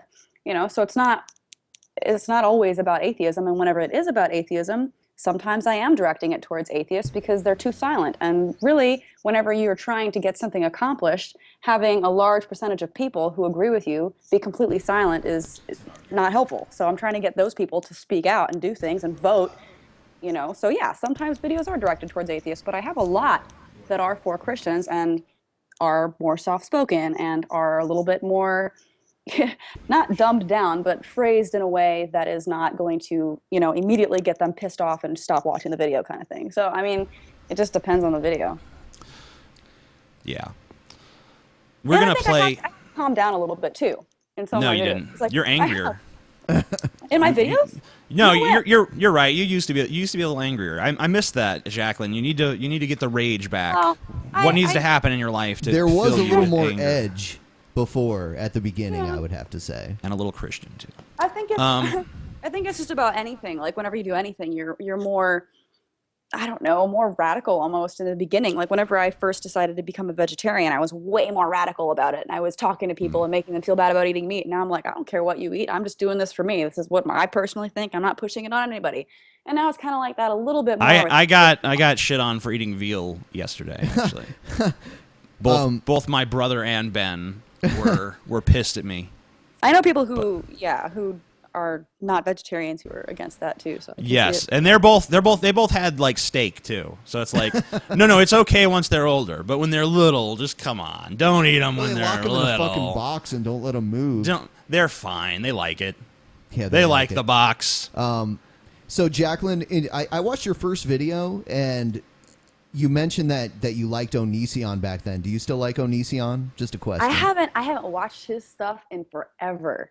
Okay. The only reason why I say that I liked him was because he got me into vegetarian stuff and also into some atheism stuff. So that's kind of the reason for that. Like I think that when I initially started making videos, it was because I saw him making videos and I wanted to make videos too. But then they got kind of weird for me watching him and I stopped. Yeah. Have you ever heard of the Vigilant Christian? I have not. He is a moderately popular. He's a moderately popular religious figure on YouTube who does some interesting interpretive critiques of popular media and demonstrates that they're actually the work of the Illuminati and Satan. Okay. And we're going to watch a video now that's the contention is that pedophilia will be accepted in the future just like homosexuality. And, yeah. She was like, Let's take a look. All right. Let's see what's going on. Oh man, I can't wait. Oh, look at this intro. Yeah, Already? vigilant biblical teachings. Be sober, be vigilant. The Vigilant Christian. Mario, and you're here for Shitty another edition audio. And then his audio is Vigilant way Biblical softer than his Teachings. song. In today's teaching, I wanted to make a video here to prophetically give a prediction for the future that pedophilia will one day be accepted in the future, like prophetically give a homosexuality is prediction for the accepted future here today. So the article you see on your screen here is a NC lawmaker who said that pedophilia is like homosexuality. I've actually talked about this on my channel previously, that the way that homosexuals are going about to get their freedom is going to be the same exact way that pedophiles are going to be socially accepted. Ben has in the left, future. but I Because if you don't really know think how to about stop it, this. A homosexual claims to be born that way. And so Not does working. a pedophile. He believes that Fucking he was Ben. born with those desires. The fuck What you is going so every hard 2 to- seconds? What is so hard to understand about consent? It's Like, no. it's Listen, such a mind-blowing concept that no one gets. I mean, it's pretty simple. look. Look. I've watched a few of the Vigilant Christians videos, and there's plenty of simple concepts that he doesn't get. So, don't worry. Relationships with a child, just like the homosexual does. And just like the homosexual, who are we to judge their sexual orientation and desire? Why don't you go ahead and stop so it based there, upon Ben? What are you thinking, Jacqueline? I just I like the concept of consent is not that difficult. I get it that, you know, he's apparently not capable of grasping simple concepts, but really there's a big difference between two adults who are like, "Hey, let's be together and have a romantic relationship," and an adult being like, "Hey, kid, come here." Like, But what if the child supposedly consents? What if well, there someone are reasons for the laws that make a certain age legal. I mean, there's, right? But he's saying that in the future those laws are going to go away and pedophilia is going to become socially acceptable. Didn't that happen though? In some cultures, pedophilia was acceptable. You in the know, past. like it was in like ancient Greece and shit. And was it also in Rome too? Yeah, I believe so. Sure. And some tribes here and there. So back in like the New Testament era, biblical. But I mean, times, like, it was acceptable back then. by today's standards, pretty much like the entire past was rife with pedophiles because girls used to get married off at fucking 13 years old. I mean, you might not consider that pedophilia. I don't know, but you know, most people probably would consider that, you know, pretty wrong today. So, and it's always hence weird. calling Muhammad a pedophile. Yeah, it's always weird too when I hear these Christians talking about like, you know, atheism. I've heard them say like several of them be like, atheism is the cause for all these teen pregnancies, and I'm sitting there like, what are you talking about?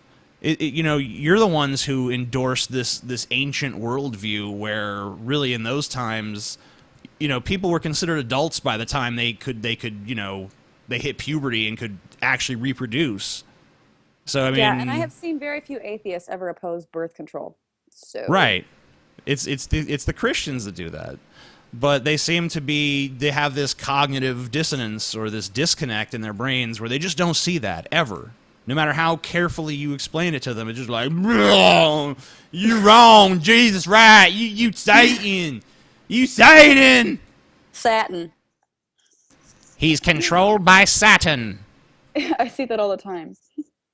the very same principles that the homosexual community is using basically to have their freedoms and liberties, to practice homosexuality and see it as a civil right. Not everyone's practicing. Some are professionals. You know. Pedophiles will be doing the same. Now, I'm going to leave another link for you in the description section just to educate yourself on NAMBLA, which is the North American Man-Boy Love Association. I thought it was the We North American Marlon Brando Lookalike Association. Or North American Marlon Brando Lookalikes. Yeah.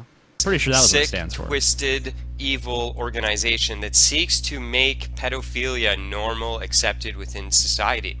And they've made so much, they've covered so much ground doing that, you know. Yeah. They've made such headway. You know, it's like everyone you're talking to now is just like, man, you know what's cool? Pedophilia. I used to not like them guys, but then I talked to some representatives from NAMBLA, and I realized, like, really, that's no problem. That's good. Like, how this is the alternative reality this guy is living in, where NAMBLA is like a serious threat to changing the minds of Americans to just be like, yeah, pedophilia, that's fine. We ain't got no problem with that. I'll leave the link for it to check it out in the description section. Some of you may not even believe it, but this organization actually exists. They were featured in a South Park episode as well, so they're pretty mainstream. They're well known. And that's... So South Park, yeah, they were featured in a South Park episode. It was a good episode, too. Yeah. Yeah, it was. Their goal is to, convince the public that they, like homosexuals, are able to practice their form of sexuality. They're born that way, so why not, right? That's the argument. So I just wanted to put this in the biblical series just to talk about, first of all, sexual immorality. The Bible does talk about homosexuality, pedophilia, and things like that as sexual immorality. I don't remember any instance of the Bible condemning pedophilia. I mean, I hope he has like chapter and verse for that shit, because the only time I remember pedophilia being mentioned in the Bible is when Moses commanded his armies to rape little girls. That's about the only time that I recall it being even mentioned. I love how this guy is so bent out of shape thinking about how homosexuality could one day potentially maybe lead to something along the lines of pedophilia, whenever we have right now a huge problem within the Catholic Church of priests actually raping kids. Like, that's happening right now. That there's not a chance that it's okay because the Pope says it's only 1 in 50. So, like, there's a problem right now actually happening, and this guy seems more concerned with the potential for something that's ridiculous happening in the future. Where's his concern for the church right now? Is he just too afraid to criticize something religious, or what? I don't know. I don't think he is, actually, because he actually does have some videos on his channel against the Pope and saying the Pope I'm is a piece guessing of shit. he's one of those Catholics aren't Christian. Oh, Christians. God. Kind of like Venom Fang Axis said that before. I would guess they're probably cut from the same cloth. Also, our good friend Gman, who is a somewhat regular guest here on the Drunken Peasants Oh, should we podcast. bring Gman on? Maybe after this we could try to get Gman on to talk to Jacqueline. Yeah. Would you want to talk to Gman, Jacqueline? I don't know who Gman is. Gman is a creationist fellow who is enormously persuasive. He's a very smart, eloquent guy. I don't know if he's on, but let's call him. You want to just call him anyway? Yeah, right now. All right. Let's just see what he has to say. He may not even be here. He's here. He's gonna come on. Hold on. Did I put? No, I don't. Is he in here? I don't know. Let's see. G-Man, you here? Nope. No, I don't think so. Poor G-Man. Hello, G-Man? I see him. Yeah. Hold on. Doesn't look like they're on the same call, though. Yeah, they are. Oh, they are. It says we're connected to G-Man? It does? Yes, you are. Oh, Hey, there we G-Man. go. It's G-Man. G-Man, what's going on? Everything's going good, G-Man. How's it going for you, it's been a while buddy? since you've been on here. How's it going, guy? Oh, I'm on air on Drunken Peasants again? Yeah. Yes, you know we always call you You're on the air with Jacqueline Glenn. Yeah, Jackie's here. Hello, G-Man. So, how you doing, Jacqueline? Good. How are you? I'm doing okay. I'm a little tired from work today. Oh, okay. all right. Well, we don't want to bother you, G-Man. I mean, you don't have to be on if you're busy. If you're busy or something, you don't got to do this. We just want I to. got no problem. I look forward to these conversations. Oh, cool. I don't even know what we're going to talk about. We were just talking about you, and then we figured we'd give you a call. We were kind of talking about the whole Catholics aren't Christians thing, because actually, I believe Jacqueline, you went to Catholic school too, right? Yes. And so Ben, did I. Ben and K Jacqueline through 12. both went to Catholic school. So maybe you could explain to Jacqueline real quick why Catholics aren't Christians in your view. I mean, I know we kind of done this before, but maybe it'd be a little different with Jacqueline in the mix, Okay, all right. It's just their doctrines. For example, a Protestant Christian believes that that they're saved because of the work that Jesus Christ accomplished on the cross. Anyone who places their faith in Him alone is saved. The Roman Catholic, however, place their trust in a plethora of things. The Catholic Mass, they put their faith in the 7 sacraments, rosary beads, Hail Marys, and a whole plethora of other things that are not required in Scripture. I can give you like the brief explanation of it. Not to mention the Pope. The Pope is claiming the Pope claims to be the vicar of Christ, or to be the person that is the head of the church. The Protestant believer believes that Jesus Christ is the head of the church, not the Pope. We don't believe in apostolic succession. There's no proof that after Peter, that whoever was the person after him was actually considered an apostle, because by definition it could not have been. So what do you think about that, Jacqueline? I mean, yeah, I agree with all that. I always thought that Catholicism was fucking stupid, but I don't think that that means that they're not Christians just because you decide to, have your specific definition. I mean, weren't Catholics kind of the OGs? I'm talking about the Holy Roman Catholic Church. Anyone who buys into to Vatican I, Vatican II, the Council of Trent, who believes the Pope is the head of the church, who believes in these nuns, who believes that Mary is our mediator, and so is St. Paul, St. Jude, all these other people, St. Augustine. You can pray to these dead people when they can actually hear your prayers and pray on your behalf. G-Man, the reality is the Bible says that there's only one mediator between God and man, and that is the man Christ Jesus. G-Man, so I don't understand why people think that Catholics are Christians or pagans, if anything. G-Man, would you agree, though, that the original Christian church split into 2 churches, and that was the Catholic Church and the Orthodox Church?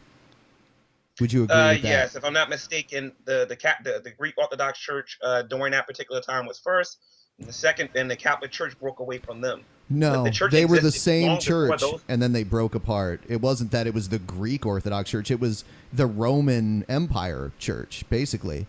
The new Roman Empire in Constantinople and the old Roman Empire in Rome. It's kind of like Star Trek and then Star Trek The Next Generation. But my whole point is that the church existed before the Greek Orthodox Church came into being. And the church existed long before the Roman Catholic churches ever put together. Jesus. So my big thing is, like, how can you say that the Catholics, you could say that some of their theology you don't agree with, you don't agree with apostolic succession or whatever. That's fine. I get that. But, the Catholics do clearly worship Jesus and call him their savior, so how can you possibly say they're not fucking Christian? There's a lot of people out there calling Jesus their savior. The Mormons do the same thing. Are they Christians? Well, yeah, I would say they are. Really? If you believe in the divinity of Jesus... They have a completely different version of Jesus, though. They call him Jesus, but it's not Jesus. I thought he was in America. Right, but they it was like, just because you update, like, Nolan's Batman is not the same thing as Tim Burton's Batman, but it's still fucking Batman. You know what I'm saying? Just because you change a few key details here and there. Question, sure. Jacqueline, if you don't mind me asking you a direct question, how does one become a Christian? Believe in Jesus. That's not enough. Believing in Jesus does not make you a Christian. It just means that you follow someone called Jesus. There's a heck of a lot more to it than that. There's so many different definitions. Could you find me one quote Christian that follows the Bible word for word? There are so many different parts of the Bible that people. I'm one of them. Oh, okay, really? So you follow the Old Testament, or are you one of those Christians who say that the Old Testament doesn't apply? Not only does G-Man follow the Old Testament is valid, very valid. G-Man has a 100% prayer return rate on all of his prayers. He gets a 100% rate on that, Jacqueline. Uh-huh. I want to change the subject. I would love to. Do you wear 2 different cloths at the same time? There are so many. Do you eat shellfish? There are so many specific things. Oh, I gotta tell you something. I love shrimp. I love pork. Oh my God, you're not a Christian. Lobster. You can't be a Christian. I love all those things because I understand that the Old Testament. Let it be known that G-Man is not a true Christian. No, it was. Oh, I'm very much a true Christian. I can assure you of that. No, you don't. You don't obey the Bible. You don't obey Scripture. You're disobeying God, and you're going to hell. TJ, you don't understand. No, He I'm has not. the What? ability Chapter to 2 says, choose "But what he in wants out judgment of the Bible, and as long as he follows the version that he thinks is applicable, he's a true Christian, and everybody else is not. Right. Jacqueline Glenn, you didn't answer my question, And Jacqueline this is Glenn. not subjective. Exactly. How do you become a Christian, Jacqueline? She I did said you answer your believe- question. She I said you did. believe I in said you Jesus. believe in That's what she Jesus and you said. follow him. You believe in Jesus this. himself would disagree with you. He said in John chapter 3 that you had to be born again. That's so vague. That could mean anything. I can go into detail because I can go into that whole chapter. I'm quite familiar with it. John Sure, chapter 3, go ahead. into a Pharisee I'm just saying called, that the Nicodemus. born again is just a term that's open to interpretation like anything else. I mean, it's completely subjective. So what's your interpretation? A lot of people think Our interpretation is that being born again consists of believing in Jesus, accepting him as your savior, accepting his dominion over your life, following the teachings of whatever you think the Bible teaches. And there's many disagreements as to what the Bible actually teaches. Okay, so Jacqueline, what's your definition for born again? I'm curious. I've heard it different ways. A lot of people think that you need to have this like revelation or some kind of epiphany where you realize that you're the scum of the earth and then you have to accept Jesus Christ to save you. Some people actually believe that just means baptism. So I'm not sure exactly because I don't give a shit either way. I don't think it means anything. Well, it actually means, and this is how I interpret it, okay? It means that you have a change of mind, okay? That you can't look at the world the way you look at it now and expect to enter the kingdom of God. As an atheist, if you look at the world the way you look at it now, you could never, ever, ever believe anything that comes out of the mouth of Jesus. Okay, because you probably lack a belief that he actually existed. I don't know. Maybe you believe that a person named Jesus existed, but until you're born again, you can't accept anything that he says. Okay, but the whole You know what I mean? thing So that- it's a the change only- of mind. Okay, I get it, but the only thing that matters in your entire statement is my interpretation is. That's how you started it off. There's different people who have different interpretations, and that doesn't give them any more validity than anybody else's. It's all just somebody's opinion. Okay, so if it's somebody's opinion, Jacqueline, let's stick to the actual topic. We're talking about whether or not Roman Catholics are Christians and whatnot, right? So yeah, if your you're a Christian, opinion is one not. place it says you have to be born again. Another place says that you have to turn from your sins, and that's all coincides together. You turn from your sins, you got to be born again, and you got to and that you have to believe on the Lord Jesus Christ. You have to believe in his life, death, burial, and resurrection in order to be a believer. You have to confess with your mouth the Lord Jesus Christ. You have to believe in your heart that God rose up from the dead, and if you do, you will be saved. That is scripture. That's Romans chapter 10, verse 9. Romans chapter 3, verse 23. Let me just ask. Hold on. 6:23. Let me just ask though. What about Catholicism doesn't recognize that? Because it seems to me like everything you just said, Catholics they got a would. bunch of saviors. Jesus Christ is not the most venerated person in Right, Roman but- Catholicism. It's but actually even- Mary. But even the saints and all the other religious figures, their power is still derived from the same God that all Christians claim to worship. So, I mean, it's not like these are separate deities or separate saviors. This is all part of the one general concept of God and his holy power.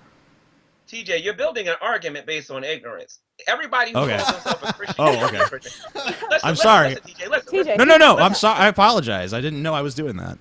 Okay, Mormons, for example, don't believe what I'm talking about right now. Mormons What aren't they Catholics, believe is though. That Lucifer and Jesus were brothers. Well, I it was the challenge series. you It was to look. The go Book of into the Mormon was like the scriptures series reboot. Okay. are actually brothers. You know- Go to the Bible and show me. It's like there's old Doctor Who and then there's new Doctor Who, and it's not like Star Trek, The Next Generation. I mean, it's a little different, but it's kind of still the same. It has an extra few chapters to it. Right. I mean, it's still the same basic story of this. There's God and there's Jesus, and you have to capitulate to him, and this is what he thinks, and obey these We're ruals. talking about Roman Catholicism, though. We're not talking about Star Trek. And according No, to well, Roman Catholicism, No, well, I'm making actually what's called an analogy. Which Bible has Where more I'm comparing pages? two things. Hey, I've heard Gman. of those before. Yeah. TJ. Analogies are a good thing, but the problem is this analogy does not fit. That Oh, of the okay. Roman Catholic. Well, what I'm I still wanna saying. hear Jacqueline Glenn's explanation. Okay, on how cool. they're We'll let Jacqueline talk. Yeah, go ahead. I don't understand what I haven't said that have you yet. I mean, the definition They of a believe in Christian Jesus, is so that makes somebody them a who Christian. believes that Christ is a savior, and by that definition alone, Catholics most certainly qualify. Okay, Jacqueline. So when Jesus said, "Not everyone who says to me, Lord, Lord, shall enter the kingdom of God," Yeah.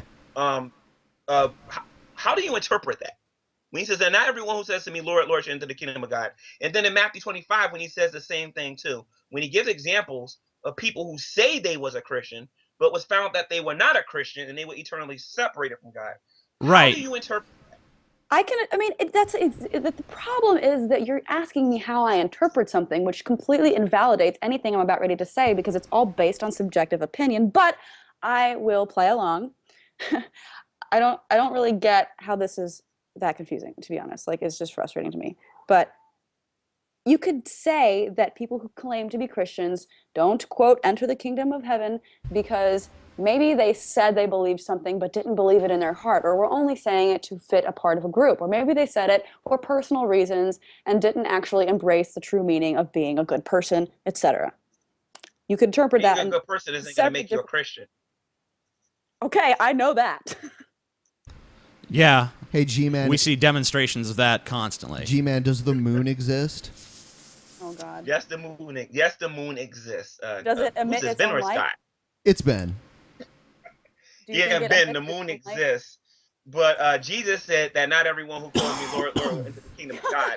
And the Bible also warns about false prophets and false Sure, teachers and but false look, Christ. we're not denying. Look, Look, G-Man. We accept that the Bible says that not everyone who says they're a Christian is a Christian. I accept that. That's fine. Yeah, but it doesn't in any way say that doesn't mean that you get to decide who's a Christian and who's not, just based on your interpretation. Hey, G-Man, the Westboro Baptist Church would say that you're not a Christian. Yes, I mean, there's plenty. Hey, G-Man, are you more? Well, what fucking Christian doesn't quote scripture? I mean, if you go to Catholic churches and you sit in the pews, you know what book is in front of you? It's the fucking Holy Bible. G-Man, how do you feel about the Westboro Baptist Church? Got the Catholic Bible with some books that got included in it that is not harmonious with the rest of the Bible. What Bible do you read? What version? I use me personally for serious study. I use the King James version, but I'll use other translations if I'm in a situation and that's the only translation around. Okay. But most of the time I use the King James. King James. Okay. But I like the point that you were making before. You were asking him, what do you think about the Westboro Baptist Church? Oh, those people are a bunch of heathens. They're definitely not Christians. Because in their opinion, they would call you not a Christian. So what authority do you have over them in deciding who's the better Christian? I can demonstrate mine, though. I can demonstrate mine, though. But they think they're demonstrating all the time. He has a Show notebook. me one place in the scripture where Jesus Christ taught that we're supposed to go outside of dead soldiers' funerals with signs that say God hates fags and fag enablers. You show me one place in scripture where Jesus said to do that. Just one place. Obviously, there's not going to be a place for that, but there are different places in the Bible where it talks about, a man not lying. Well, show me if we have to have that specific of a quote and verse to dispel something, then show me the quote and verse that says Catholics aren't Christians. I would have to show you through theology. Obviously, I believe that the Roman Catholic Church is teaching a lot of falsehood, and I'm sure Jacqueline Glenn and you and Ben Scott and Ben will Scott's all not agree here, with actually. me. G-Man, do me a favor and wish Scott a happy birthday. Hey, Scott, or G-Man, wish Scott a happy birthday for us. It was his. All right, thank you. There you go. That was cool. You can all tell right, go Scotty on with what you were saying. Sorry. Oh yeah, so basically what I'm saying is that you guys would agree with me that Roman Catholics aren't Christians because you don't believe that God exists. Right. Well, I mean, no. From our perspective, I mean, we're not really trying to judge who's a Christian and who's not because we don't really believe in Christianity to begin with. We're just trying to peg how your definition system works because we're kind of confused by it because it seems like every time I talk to you, G-Man, I always feel like there's this very like evasive sort of thing where you're always, your position's very slippery, you redefine terms as you go along, you lose the thread of the argument and then kind of like try to act like we derailed it somehow when we're just trying to make a point that's on the same thing. So I don't know, I'm just kind of like, I get frustrated talking to you sometimes because I can't figure out what the fuck you actually think because you're never very direct about it. You always keep everything very vague and ambiguous. Are you serious? Yeah, Are you serious? I'm never direct. Yeah, I'm very serious. Like you're never direct. When I first met you, what did I say to you? I don't know. I don't remember. I was pretty fucking high and drunk. Jack was the amazing atheist, the amazing racist. The He did. very first day I met. Oh well, no. Look, He did call you a racist. You're very direct and forthcoming with like snarky comments and stuff. Sure, but I'm talking about your arguments and positions. Like it's very difficult for me to actually peg what you think. Like I don't have a good grasp of what your theological framework actually is. And I've talked to you several times. On the same page, because I don't really know what you necessarily believe fully either. So, but you'd agree, G-Man, you'd agree that we're not racist, though, right? Oh yeah. I definitely believe that. All right. Because if you guys were racist, I wouldn't be here right now. Right. Cool. Because we're not. Yeah. So, Jacqueline, is there anything you'd like to ask to G-Man? Anything you're curious about? Not really. Okay. I got a question I'd like to ask Jacqueline Glenn. Okay, go ahead, G-Man. Jacqueline Glenn, do you do video responses? Very rarely, but yes. My friend True Empiricism made a video about you, and I noticed that you didn't respond to it. Who? What? Yeah, who True is? Empiricism. And I was planning. It's really weird we're talking right now because I was literally going to make a video response to one of your videos. Don't ask me which one. I have it downloaded to my computer. It's been sitting. Which one? But a friend of mine made a video response about you. You never responded. That's because it's True Empiricism. Well, the thing is YouTube's changed. Like, they don't allow you to put video responses on videos anymore. So unless I like go out and actually search for myself, I normally don't come across them, and I don't know what the video is even called or who that person is that you mentioned. So I didn't see the video. Okay. All right. What was it? What was it on? Like, what was it about?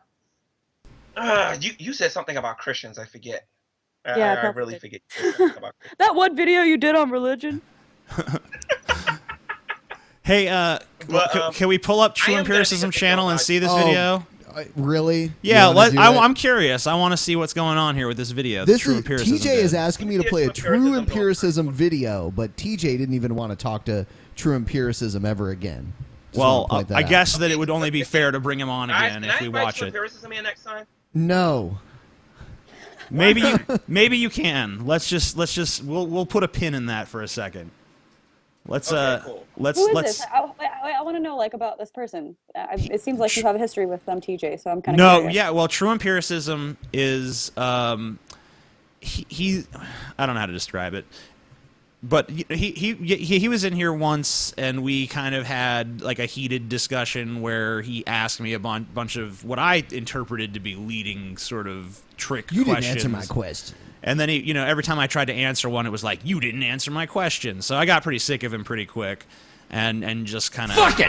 Yeah, and then that was perfect timing. Yes, it was.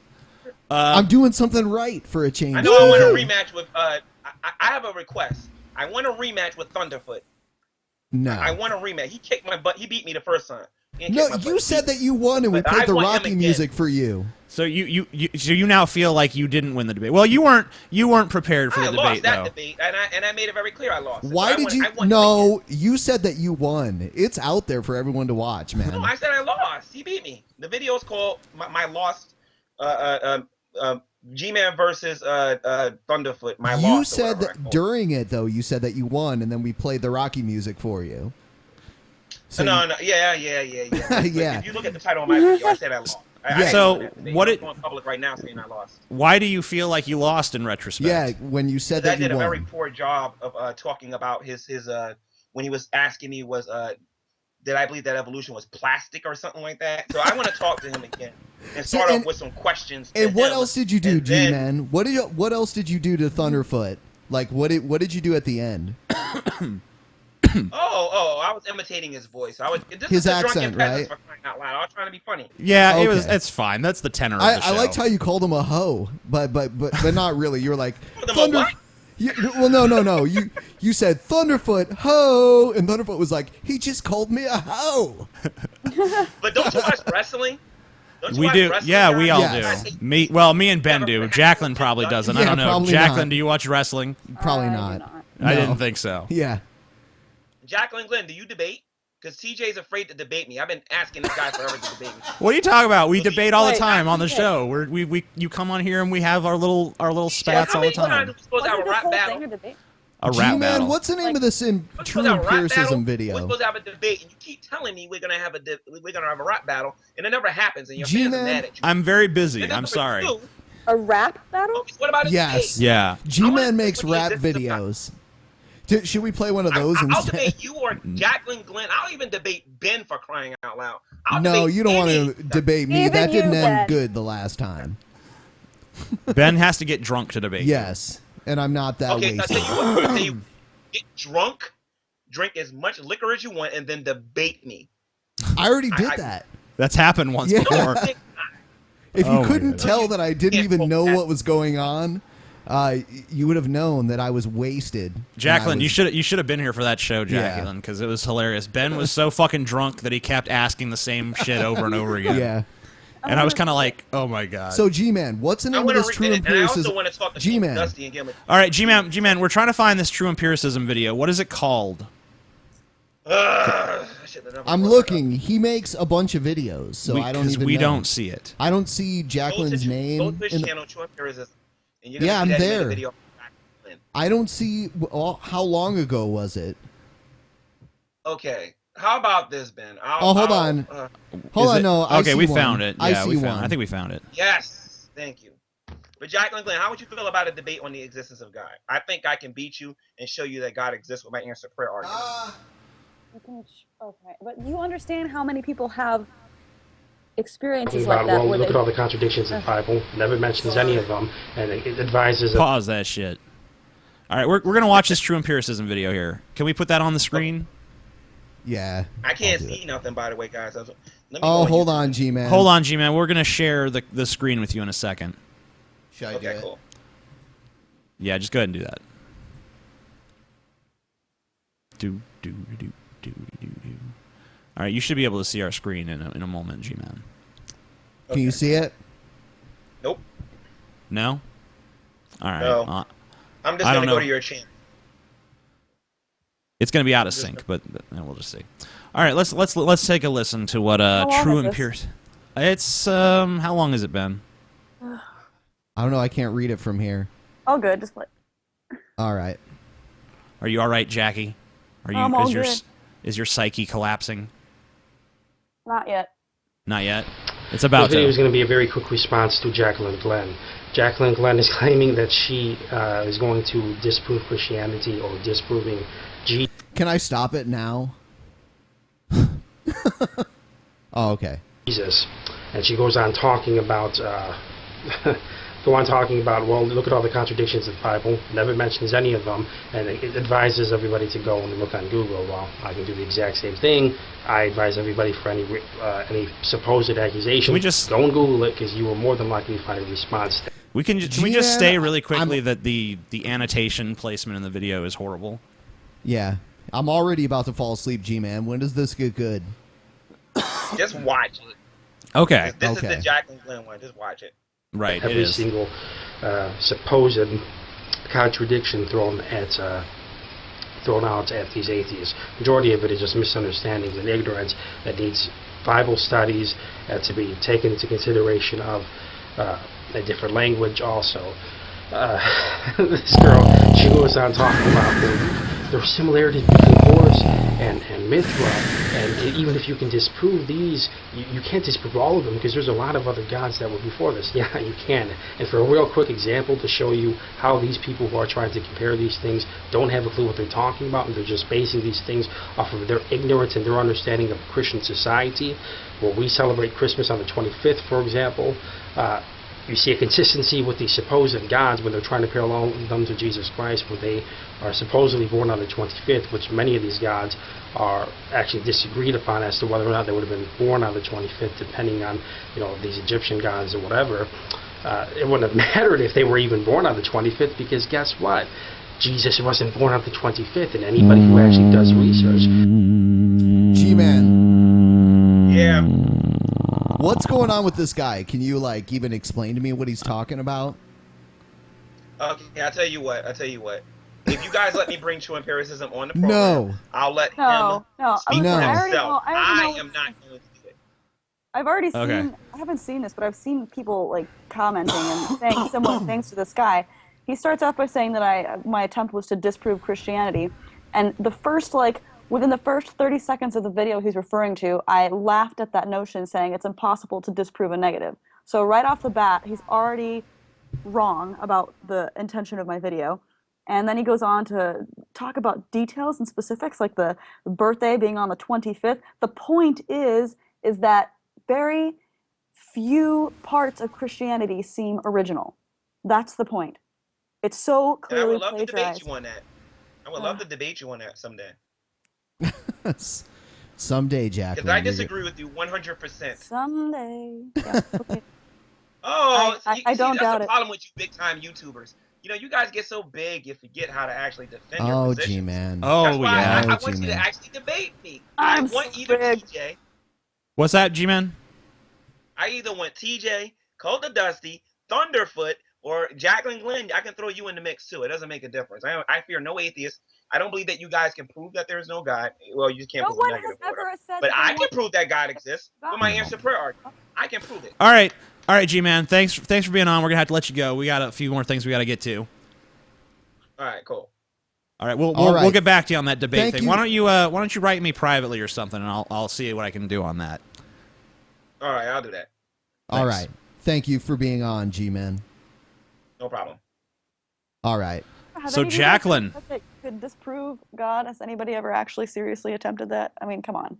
I've disproven God several times. He has a prayer journal where he marks that all of his prayers have been answered 100%. Okay, well then all those kids in Africa must just have, a bad. Well, no. The thing is that the answer is It's either like a magic 8-ball, only with less answers. Right. He says it has 3 answers: yes, no, and I think the third one is wait, or maybe, or something like that. Outcome unlikely. Yeah, it's like reply hazy, try again. Okay, I need one of these things.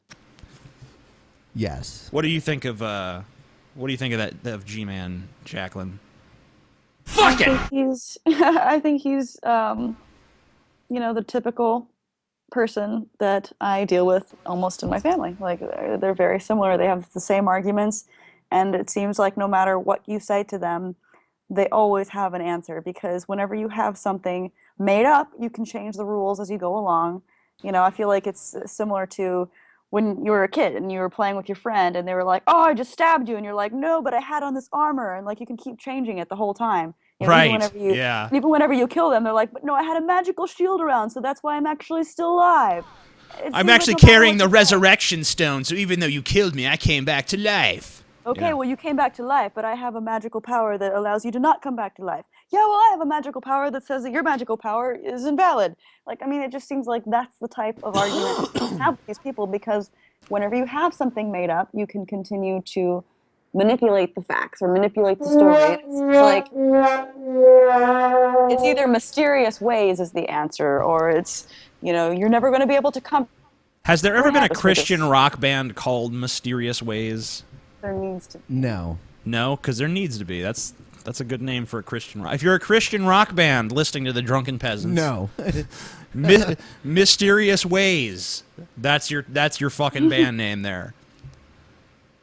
Christ That'd be a funny plus video one. skit. We are Mysterious Ways. I love Jesus because Jesus loves me. All right. So do we have any story? We have all kinds of stories stuff. we could play. Yeah, let's get to a. So, Jacqueline, are you story. good with us for a moment, or do you have to go? I'm good for the moment. All right. Cool. Cool. Okay. Cool. Did you know that awesome. Ray Comfort lost a $100 bet? No, I did not. What was it about? Biblical contradictions. Yes. He bet someone $100 that he was right, and then he ended up having to pay the guy in front of a crowd of people. Let's take a look at that. Did he return it to the Pharisees, or did he keep it and buy a piece of property? Oh no, they bought the piece of property. Read it carefully. He threw the pieces of silver down, and they purchased other the version property. says he himself purchased the pottery. Oh no, show me the chapter and verse. I don't have it on me. Do you? I will give you Where's your $100 Bible? right now, cash. Where's your Bible? Someone give him a Bible. If you can tell me where Judas. We got a lot. You bought a Bible. $100 cash on the spot. Look at the grandstanding. He's so sure that he's right. Yes. It's pretty hilarious. He's always been pretty funny. I mean, sometimes intentionally even. I remember the first time I saw Ray Comfort, I was just like flipping through. I always thought it was pronounced Ray Comfort. I'm pretty sure it is. Banana Man before TJ. Now TJ owns. Yeah, Banana Man. I kind of snatched the Banana Man thing from him. It's mine now. You He should do a can't have collab it with back. him. Call it Banana Man. Yeah, he was like, it fits perfectly in your hand. I'm like, I think of another place it fits perfectly too. Oh my god. Oh my god.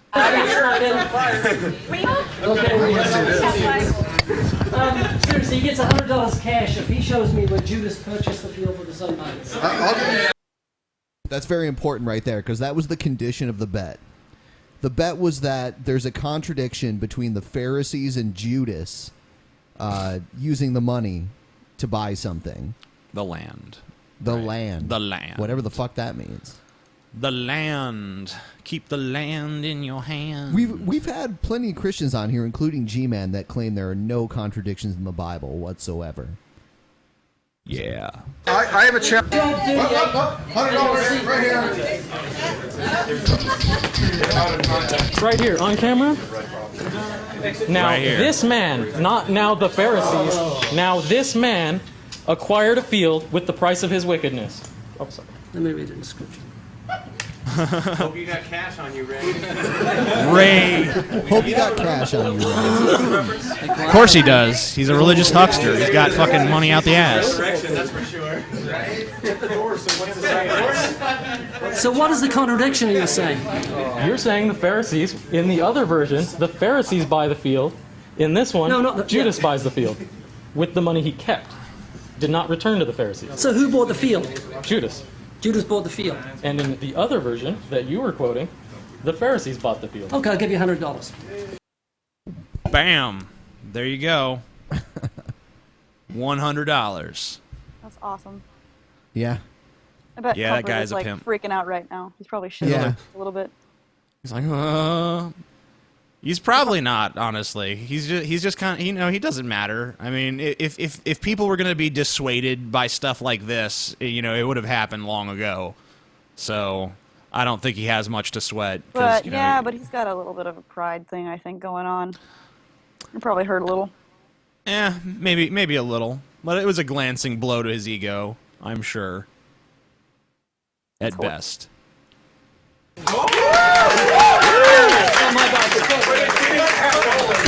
Are you telling me you just admitted to a contradiction in the Bible? No, I'm not.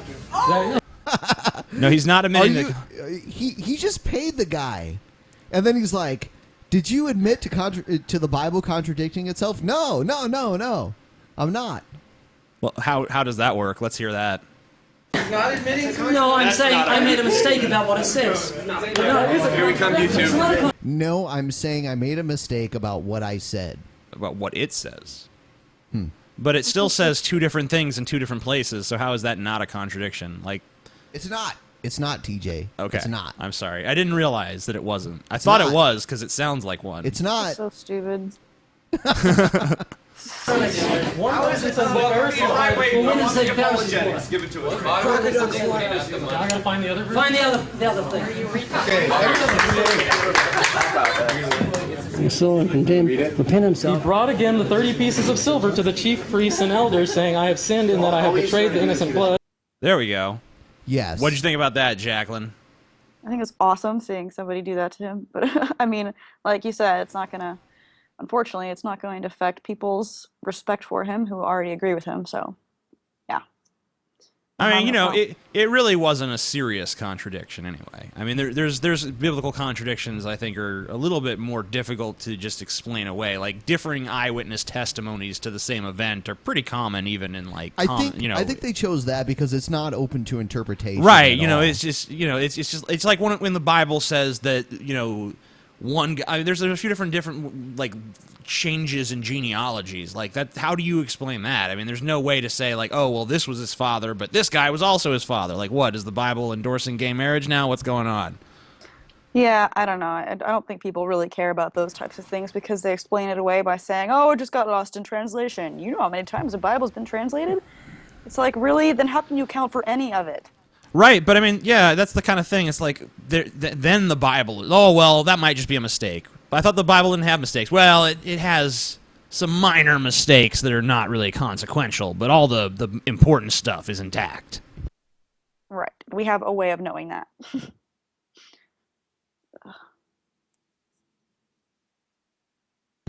So, Jacqueline, Ben is wanting to know if we want to return to Ryan Wiley to watch his recent video to us. Oh, Or when do did you that want- happen? Just a few days ago. Yeah, a couple days ago. Sure, I'm Less down. than a week. Okay, All right. cool. We just weren't sure if you maybe were sick of... TJ's point was just because the biggest problem that Ryan has with TJ is he says TJ's dead wrong on the First Amendment. TJ was talking of a interpretive, point of the First Amendment where it would protect people from companies, right? Am I right? I mean, I'm sure that I have a lot of interpretations of the First Amendment that might be But you different said- from his. But the main thrust of what happened was that I was saying that because I see YouTube as a mass, not just I don't see YouTube as just a private site. I see it as a tool for communication used by literally billions of people. Right. So I think that there should be freedom of speech protections extended to YouTube.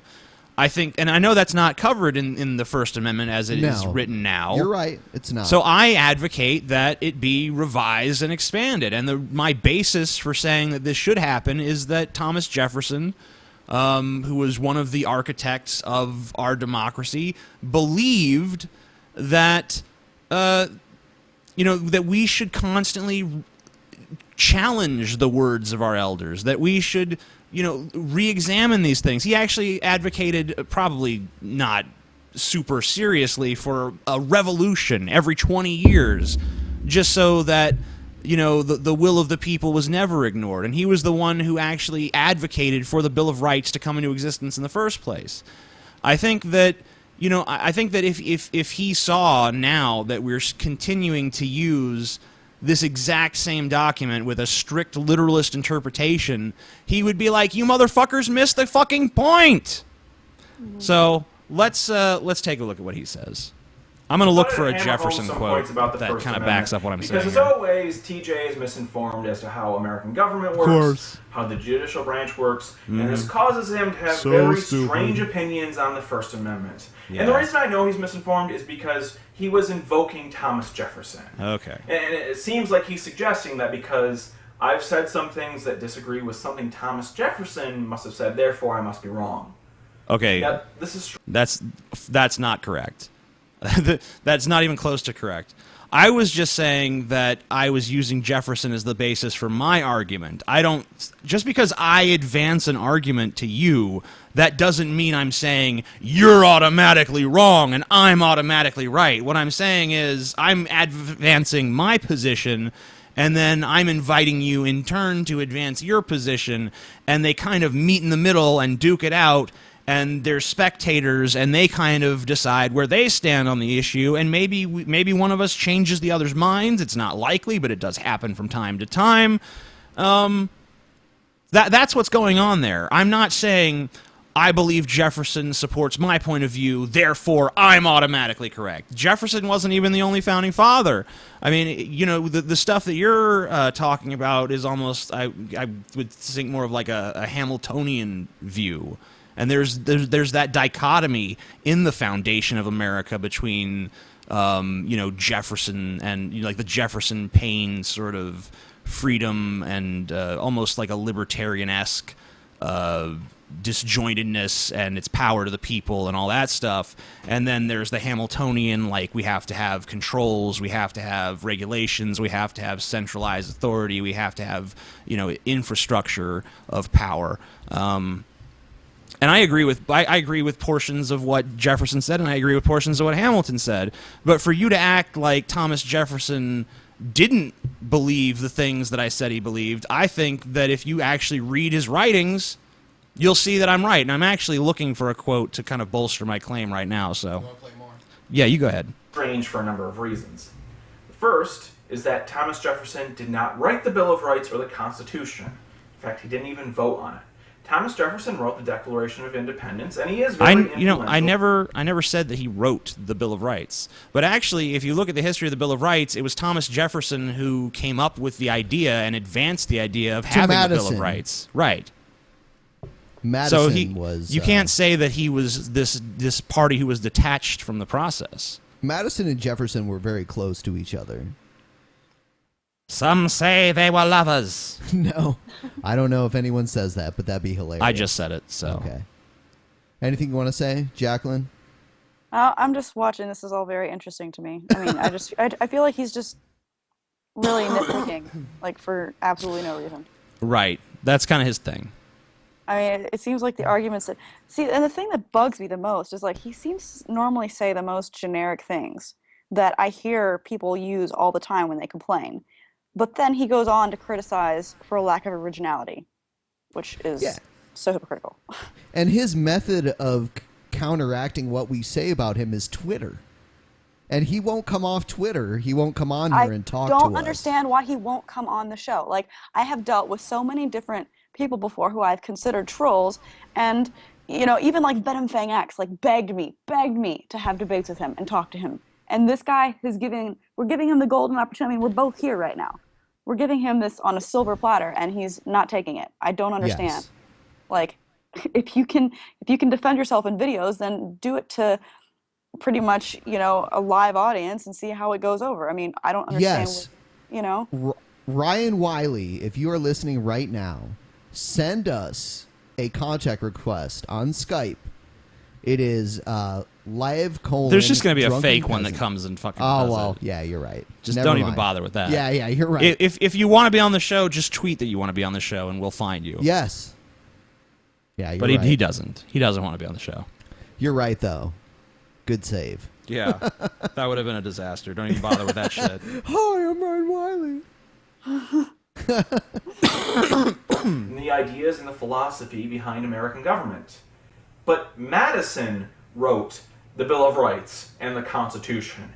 Madison should be our first source if we want to actually learn about what these people thought the First Amendment said when they created it. But even beyond this is not how we determine what the First Amendment... I just can't stand how pretentious he is. Like, all right, this is what I was talking about.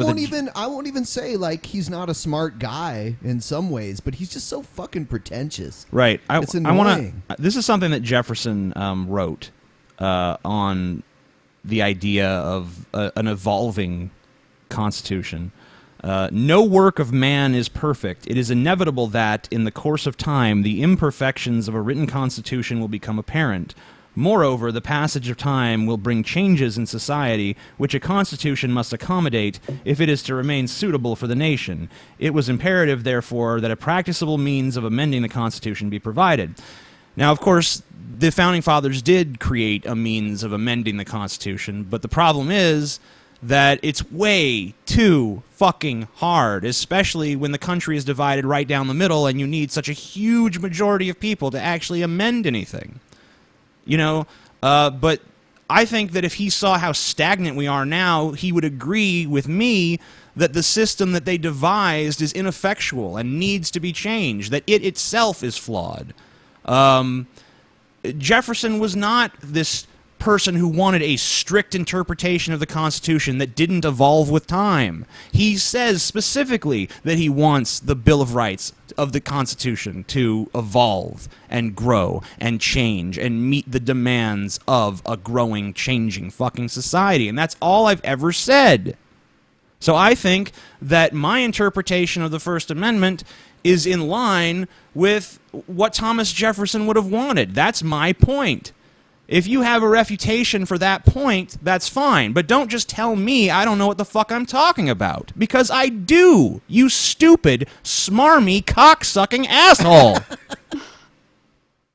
Oh my god. Yeah, I know. All right, here we go. You're the best at insulting people, TJ. Yeah, he is. There's some originality for you. I think Don Rickles, maybe.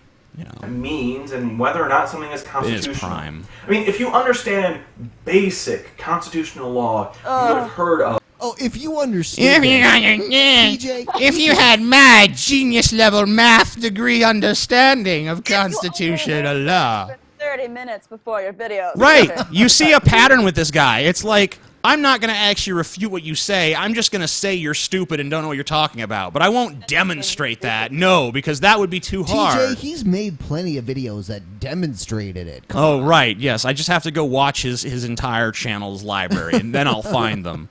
It's like a game of Where's Waldo. Find the point in this maze of bullshit.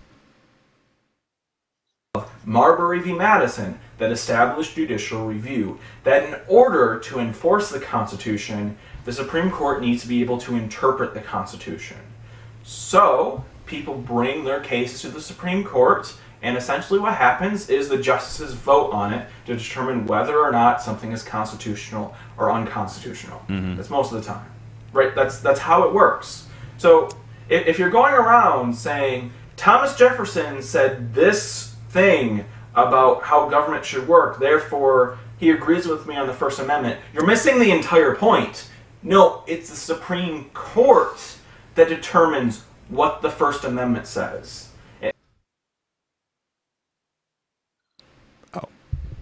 No, I think actually you're missing my point. I'm saying that I advocate for a specific change of the Constitution. I'm not even making reference here to the framework of how the change needs to come about. I mean, I did today, but in my previous response to you, I never even brought that up. What I'm talking about is I advocate for the First Amendment to be interpreted in this way. Now, if that happens through the courts, if that happens through a new amendment, that's fine. But what I'm saying is that I advocate for that position, and I think that it's in the spirit of, our country as Thomas Jefferson envisioned it.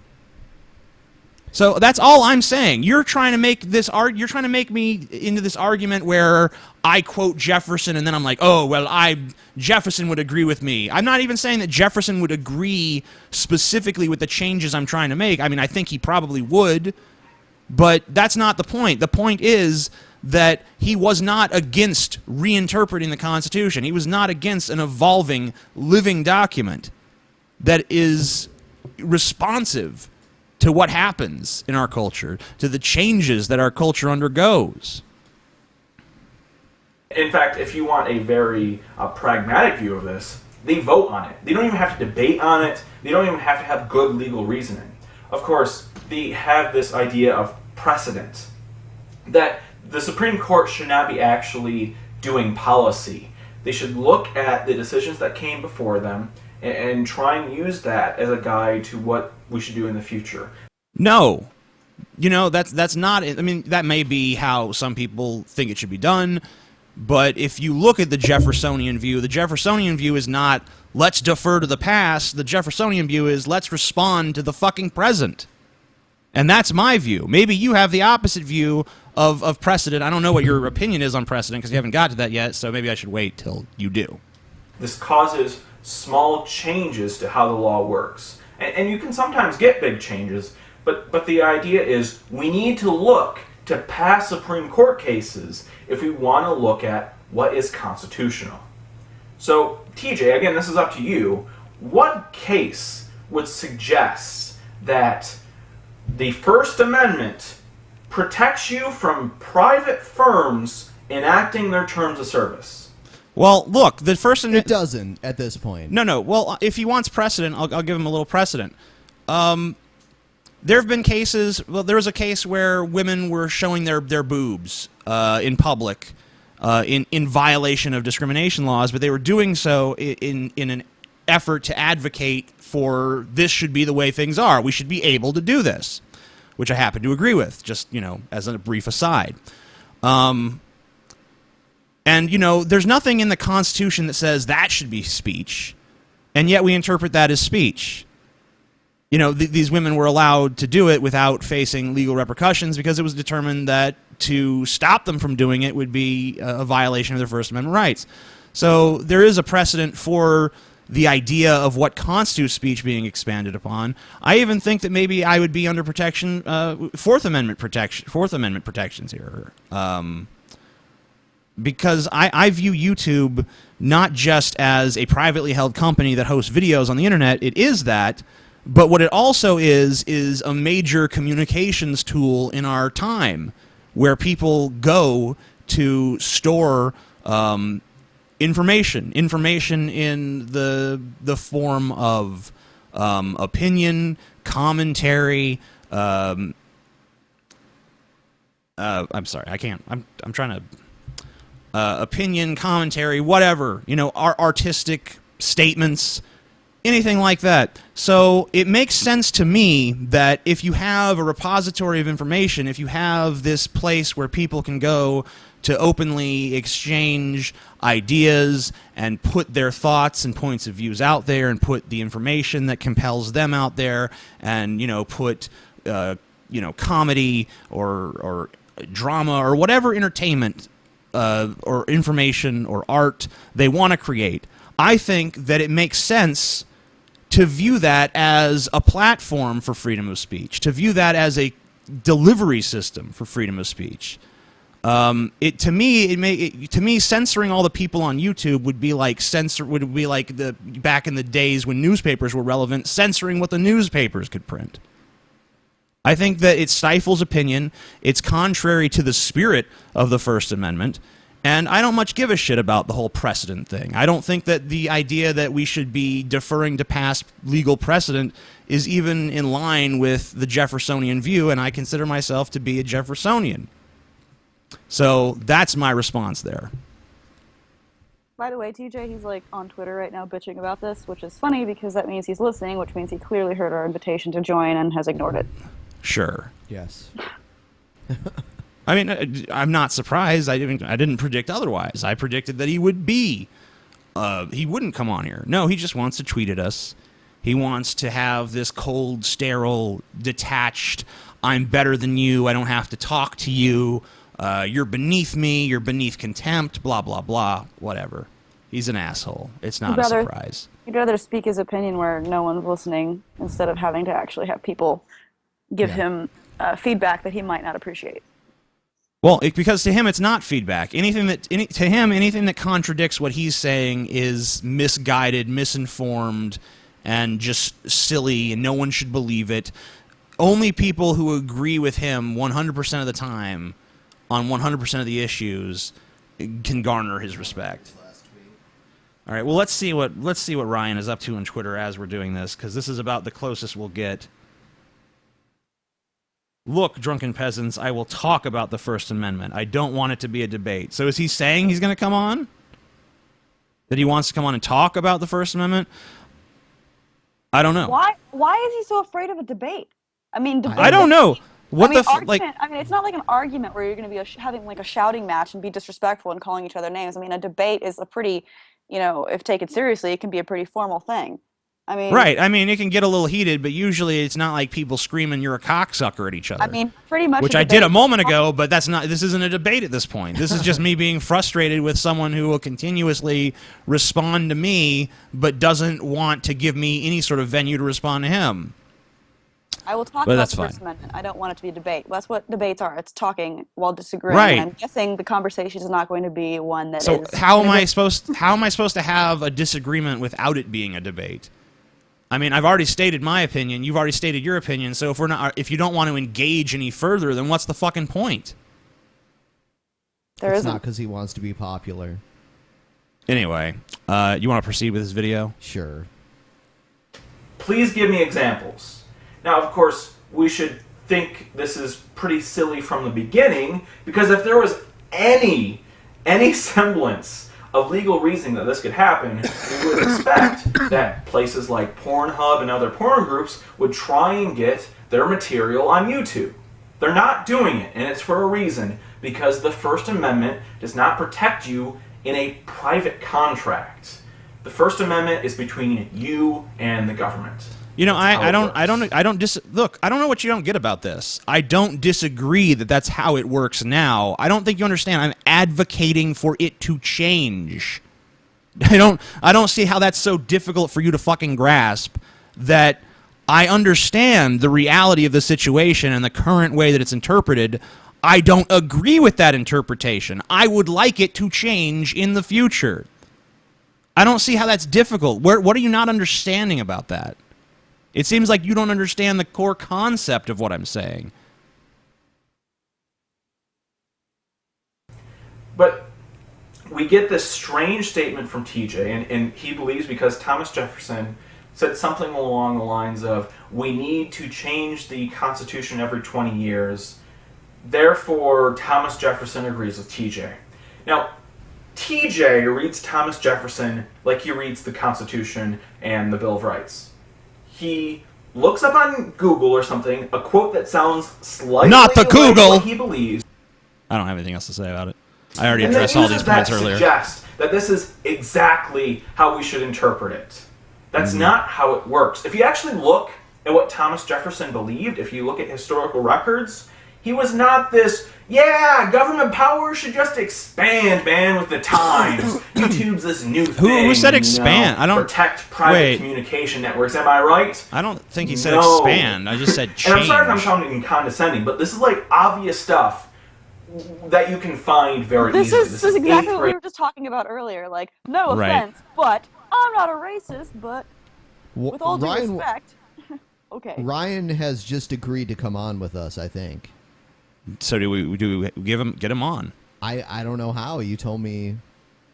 Well, add him on Twitter and send him a direct message. He has to follow you too. He's watching this anyway.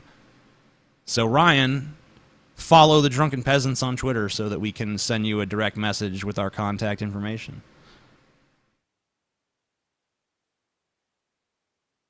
He said, yeah, contact info. What? That's his right last message there. See, this we could have agreed to this beforehand, and this would have been a lot smoother. I feel like there should be like an official thing set up where this happens. Yeah. Like a Do you think be, we like, should promoted? I don't know. It'd be nice. Do to have, you like, think? Do you think it should be like a next week thing, or like we should have him on the show? I don't know if it'd be reliable. To Ryan write, Wiley honestly. just followed us. Who followed us? Ryan. Right. So write him and give him your contact information. Hold on. And let's talk about this shit.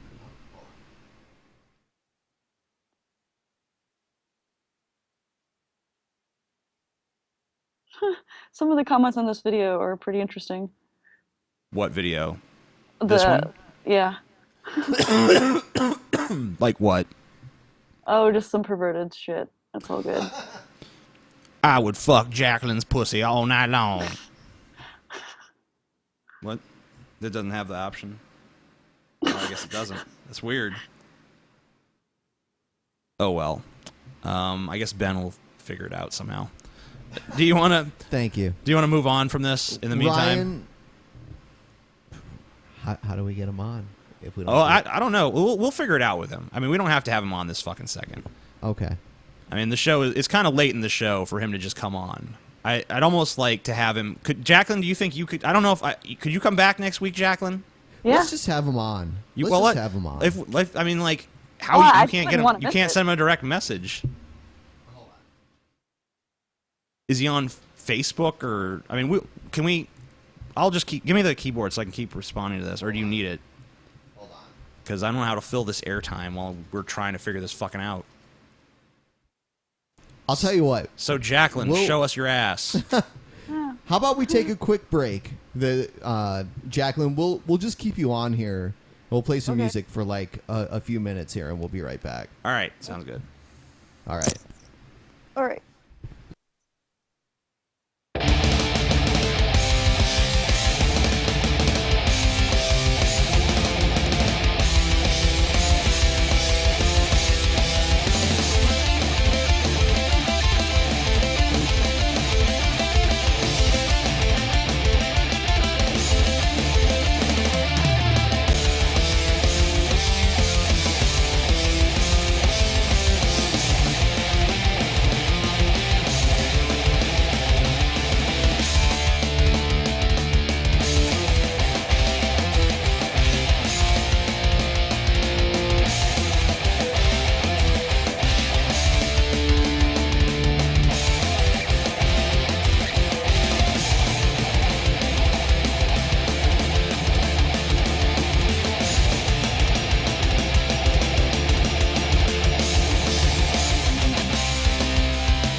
We are back.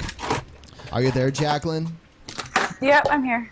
All right. Jacqueline's playing with yeah, what? toys over there or something. Toys. All right, so we're going to bring Ryan Wiley on here. I'm excited. Here we go. Sexually excited. Yes. You've been waiting to talk to him for a while, TJ. Are you nervous? No. Well, yeah. I'm a little nervous about talking to Ryan because I'm afraid he might even be more frustrating than Gman. But we'll see. No. I don't know. I if like that's possible. Gman. I like Gman. Like, even though I freaked out on him when I was wasted, I like Gman. Yeah, Yeah, you did. he's a nice guy, at least. Yeah, you know? yeah, he is. Might be frustrating to talk to, but he's not like insulting Well, or anything. he was telling me that slavery in the Bible is okay, but slavery that happened to African American ancestors is not okay. So Okay. that Well, was the yeah, discussion I had with him. So that was very frustrating. Anyway, here comes Ryan. Here he comes to save the day. Motherfucker day, yeah. Yeah. America. What the hell's going on? What is happening? I don't know. Hold on. We'll bring Apparently we're having difficulties. Not really. Difficult. Difficult. Here he is. All right. Here he comes. Here he comes. In our asses. Oh my god. Yeah. Is he on? Ryan? Yep. Yes, I'm here. There you Hello. are. Holy shit. Yay. It's a miracle. Can I have a chance to It's explain, a like, miracle. why I don't like It's a live miracle. responses? Can I have that? Yeah, go ahead. Go ahead, sure. So, 30 minutes of hold on. prior research is not available whenever you're doing things live. well, I actually have been consistent on this in the past. I actually made a video about it more than a year ago, explaining that I think that live debates are not meant to create knowledge about a subject or spread knowledge. Right. Rather, it's about talking points. You It's think? about- Well, I can agree with you to an extent on that, Ryan. I mean, like if you're watching like a news show, I mean, the No, Democrats but, and the like, Republicans are not making very substantive points I would against think each other. You guys would like at least understand this, because this is what creationists do. Well, no. Here's what I don't understand, Ryan. I don't understand why you make so many tweets towards me, wait, hold on, and towards Jacqueline. If you don't want a discussion, don't address me because I will give you a fucking discussion every time. Because I don't think this is a discussion. There's no reason for me to believe that. But you can do it on Twitter? Yeah, you can do what's it the on difference? No, you're right. You don't. But you don't want. You're the one who doesn't want a fucking discussion, Ryan. All you want to do is stand on your pedestal and preside from on high. Video and then you respond to it, right? Well, what? Okay, how is that any different than? Look, but if we do it in real time, there's so much more that we can exchange quickly and easily. In real time, you can't think about subjects. You have to do it in real time. Wait. Right? Yeah, you can. That's you not. can think. I mean, I'm capable of thinking think in real about time. subjects, but that's not how we do science. That's not how we do math. This isn't science or math. This is not science or math. This is fucking discussion. It's a separate fucking area. I honestly prefer this type of forum because then if somebody says something, you can quickly correct them if it's a flat-out lie or off base or interpreted in the wrong way. Right, or you can do a Gish Gallop where you just shout out a bunch of bullshit and no one can ever actually deal with it. Right? This is what happens in creationist circles. And you don't see, like, perhaps there might be a problem in this in other medias. I think the other media does not allow people to get away with saying anything because you have to be held accountable for everything you say when you say it, and it's No, a you lot don't. harder to lie. No, you don't. Well, it depends on who. It depends on who you're having a discussion with. Right, I mean, look at you. Look at you. Right now, you're using discussion as a tool to make your argument against us. Isn't this so much I don't think easier? This is very effective, though. I think it's going. Okay, to it's be... Go ahead. okay. No, you go ahead. That's fine. I just don't think it's a very effective mean. Excuse me. Very effective. Like, I'll do it for you because you guys asked for it. Eventually, right? Eventually, you wore me down, right? Okay. But I don't think this is a good way to do it all the time, right? And I just wanted to get that across. That I don't. But this think- isn't. I don't think you should automatically assume that someone's a coward or they're unafraid. They don't want to have a live debate. Much in the same way that if a scientist says, I don't want to have a debate with a creationist because I believe they're dishonest, then I think it's a reasonable suggestion to say, hey, I don't like debates very much. Right, I but don't think they're very scientists also won't engage these creationists in petty Twitter fights. Right, exactly. That's my problem with. It's not a petty Twitter. Okay, no, right? hold on. Let's just get rid of the characterization of it as petty. But here, let me just explain things from my perspective for a second, Ryan. Right. Can I at least explain the power dynamic? Right. You guys hold on. I promise. I will let you explain the power dynamic. I will let you explain it. Just give me 1 second. My problem is that you perpetually respond to me, and you perpetually throw questions at me, and you make arguments towards me. But then you act like you don't want to debate every time I try to invite you on the show. I think the problem is you're thinking of that I'm actually directly addressing you with those tweets. The idea is I'm trying to actually create this counter argument to what you're suggesting, right? Right. I understand that. But what I'm saying is that you don't. It seems you want to make this counter argument. But you don't want a counter argument to the counter argument. Now, hold on. Now, why don't you? I think it's fine. I think you guys can always make a video and say Ryan is wrong, right? Right. I don't have that same capacity with your audience, right? Everyone in my audience is going to see what you're saying. It's not the same for your audience, right? True. Not everyone in your audience is going to understand the direct context of what I'm saying. Sure. So I think it's completely fair for me to directly live respond in tweets. Like I don't think it's that. But do you understand how asking for a video every time I don't want a video. Something is a little bit ridiculous. I don't care if you guys respond to me. I really don't. That's a mischaracterization, right? I'm responding to your points. If you want to respond to my points, great. That's awesome. But if you don't want to, I don't care either way. The point is that I want to spread the notion that perhaps what you're saying is wrong. That's it.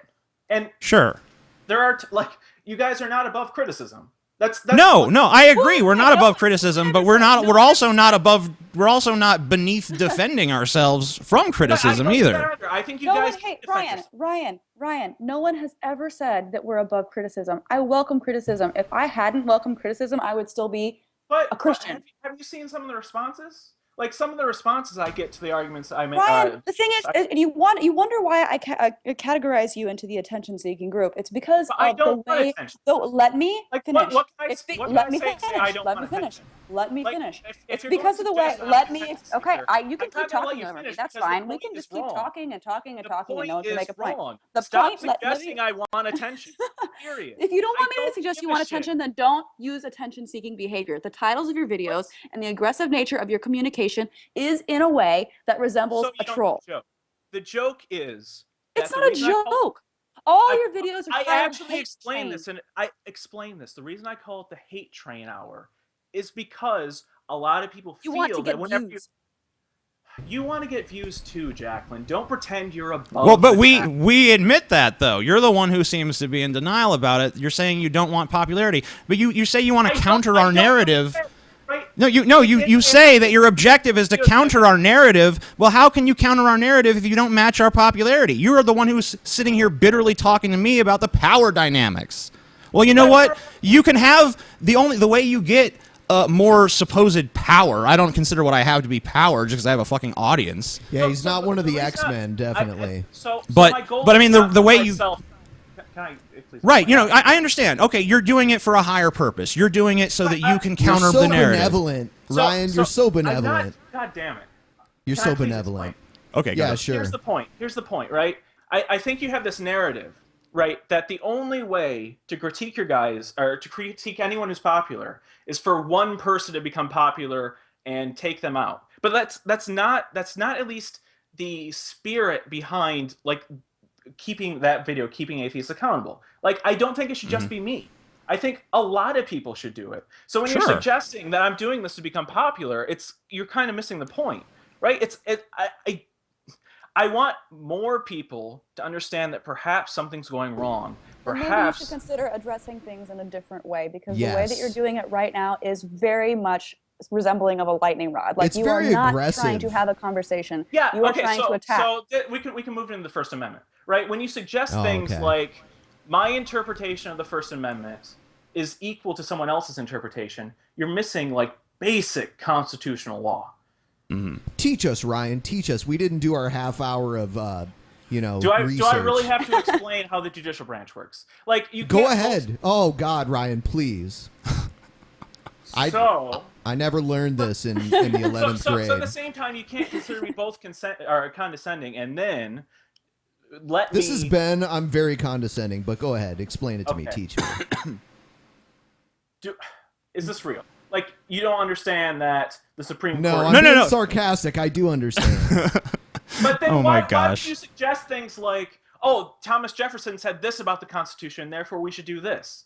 That's No. Look, Look, you're see where you're confused is I'm saying that what Thomas Jefferson said laid down a certain philosophical framework wherein the Constitution and the Bill of Rights should be able to be amended. And look, I understand that you and I disagree about how that should take place. I think the founding fathers were actually mistaken. It's a matter of law. No, I agree. I agree with your interpretation of how the law is now. I don't even disagree. No, I know. Look, fine. I agree. I'm not.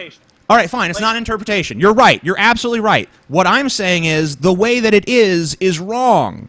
I'm criticizing the existing system. Okay? And I am advocating for change.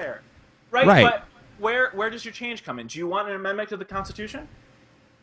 I don't know what I want. I either want So that's the problem, right? That's No. I understand. I have an objective in my mind. I don't necessarily know the means by which that objective could be achieved, and I'm not claiming to.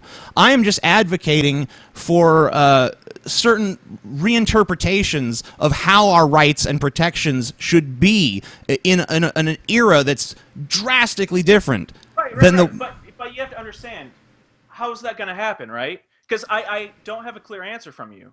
Do you want to change the Constitution? Should Congress change that? Should the Supreme Court have a new ruling suggesting the first... Any of those would be fine with me. Well, if you're going to Congress, there are problems because that's not how the Supreme Court has interpreted the First Amendment. Not even close to what you... If you believe the Supreme Court, well, there's problems of precedent. Again, it's not even close to what the Supreme Court believes. Right. So your only option is amending the Constitution. Right. One, good luck with that. And two, it would be crazy. But here's the thing. I never. Of what you're suggesting. No. I never recall saying that this was likely to happen. All I said was that I advocate for that change. What you're advocating. Okay. Well, what are the consequences? Consequences of what you're advocating. If you believe that the First Amendment should just expand and protect you on YouTube, would mean that. First off, that YouTube couldn't establish any type of terms of service. Like, they couldn't kick people off their website. It would mean that you would have to allow someone like me to go on your channel and make videos.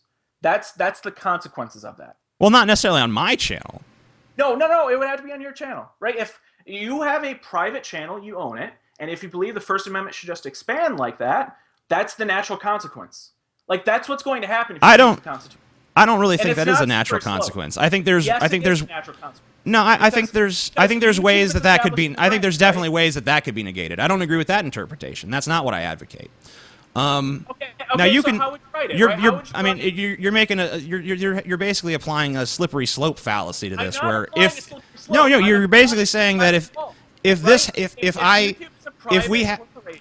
And they can't establish First Amendment rights on their brand, right? It would have to expand and allow anyone in. What's keeping me from going to the Supreme Court saying, I believe I should be able to post on the Amazing Atheist channel? Because the basis... It's because I'm not saying that just any private corporation has to just totally... It's on a private communication network. No one can stop me. Well, no, because my channel is not a communication network. It's part of a communication network. Well, it's part of it. But everyone has the right to create their own channel so that they can put their own speech out there. How would you write that, TJ? I don't know how I'd write it. I'm not a fucking lawyer. So then don't talk about it. What do you mean don't talk about it? So you're telling me that anything that you believe, you can explain down to the gnat's ass every single aspect of how it should work and be implemented. Are you really making that statement? Because I don't think anyone has knowledge that it's that all-encompassing. Here's the point I'm making, right? Mm-hmm. If the only way you can change this, and if it's so far away from current existing law, that you would have to not only change the Constitution, but change the Constitution in a completely radical way. Right. Then you have to have some way to change it, and you'd have to understand the consequences of that, such a type of amendment. that's the point, right? I don't think you understand the consequences of such an amendment. There's always going to be consequences. There's consequences to any action. Everyone knows that. One thing but you can't. No one. You're basically saying I can't. That my interpretation is invalid because I can't explain every aspect of how it works, No, I can't. And I can't every- wait. And I can't with 100.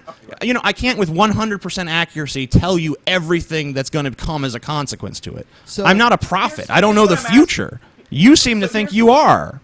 Here's what I'm asking for, right? Give me at least some idea about the amendment. At least make me understand how you can create.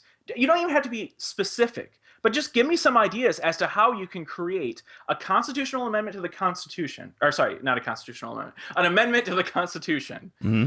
So that it would keep YouTube from taking down your videos and keeping other individuals from essentially going to the Supreme Court and suggesting that they should be able to put content on your channel. And beyond this, understand how the ramifications of allowing any content on YouTube would drastically alter our society, because there'd be no such thing as copyright claims. It would be so drastically different and so counter to the idea of private property and the right to establish yourself that the consequences would be catastrophic. You know, I can kind of see what you're saying now. But I think that we have to reinterpret how we view things like intellectual property. I think that we already see that line breaking down. It's been breaking down ever since Napster hit the scene. And now, people feel like they're entitled to media, that media should be absolutely free to them at all times. And they don't want to pay for it. They don't want to watch ads. They don't want it monetized at all. They just want it. And that's the attitude that people are having. And I think that it makes sense for the culture to be responsive to that. And the criteria that I would set up to prevent someone from taking over my channel in what I'm proposing is you base it on the size. YouTube is huge. There's billions and billions of users. Yeah, I was actually just going to ask you a question, Ryan. Right. Let's just say, for example, instead of it being a majority Christian population in America, let's say it was majority like atheist or something, for example. And let's say Google decided to ban any searches related to Christianity. How would you feel about that? So you're confusing two different things. No, I'm just asking you, how would you feel about that? How would I feel about it? Does Google have the right? Does Google have the right to censor the information that you can find? I just feel like there's a pretense of this question. As in, there's a big difference between what I personally dislike and what is constitutional. For example, I'm not the biggest fan of "In God We Trust" on our currency, but there have been Supreme Court decisions that have said "In God We Trust" is absolutely constitutional. So to answer your question, would I be okay if Google banned all searches on Christianity? Probably not. But I mean, there are a lot of things that I don't like that are constitutional. Hey, right? Ryan, I'm not the biggest fan of guns, but you have a Second Amendment right to own firearms. But there are limitations on that. Ryan, one thing I wanted to ask you is, you said that you are a proponent of feminism. So how do you defend your claim that Jacqueline is only popular because she's an attractive girl? Right. Well, that's not my position. Wait, no. He's saying only popular, not to be confused with popular. No, okay. So can I explain the argument? I don't think it's that radical, either, right? Okay. I personally, I find it strange that all of a sudden, right, Jacqueline's being promoted by a number of big atheists. And there's something to be said that currently a lot of the very popular individuals on the circuit are older white men. And I think they can solve that problem by promoting a woman, right? By promoting a younger woman. So perhaps they don't look as, xenophobic or maybe just intolerant.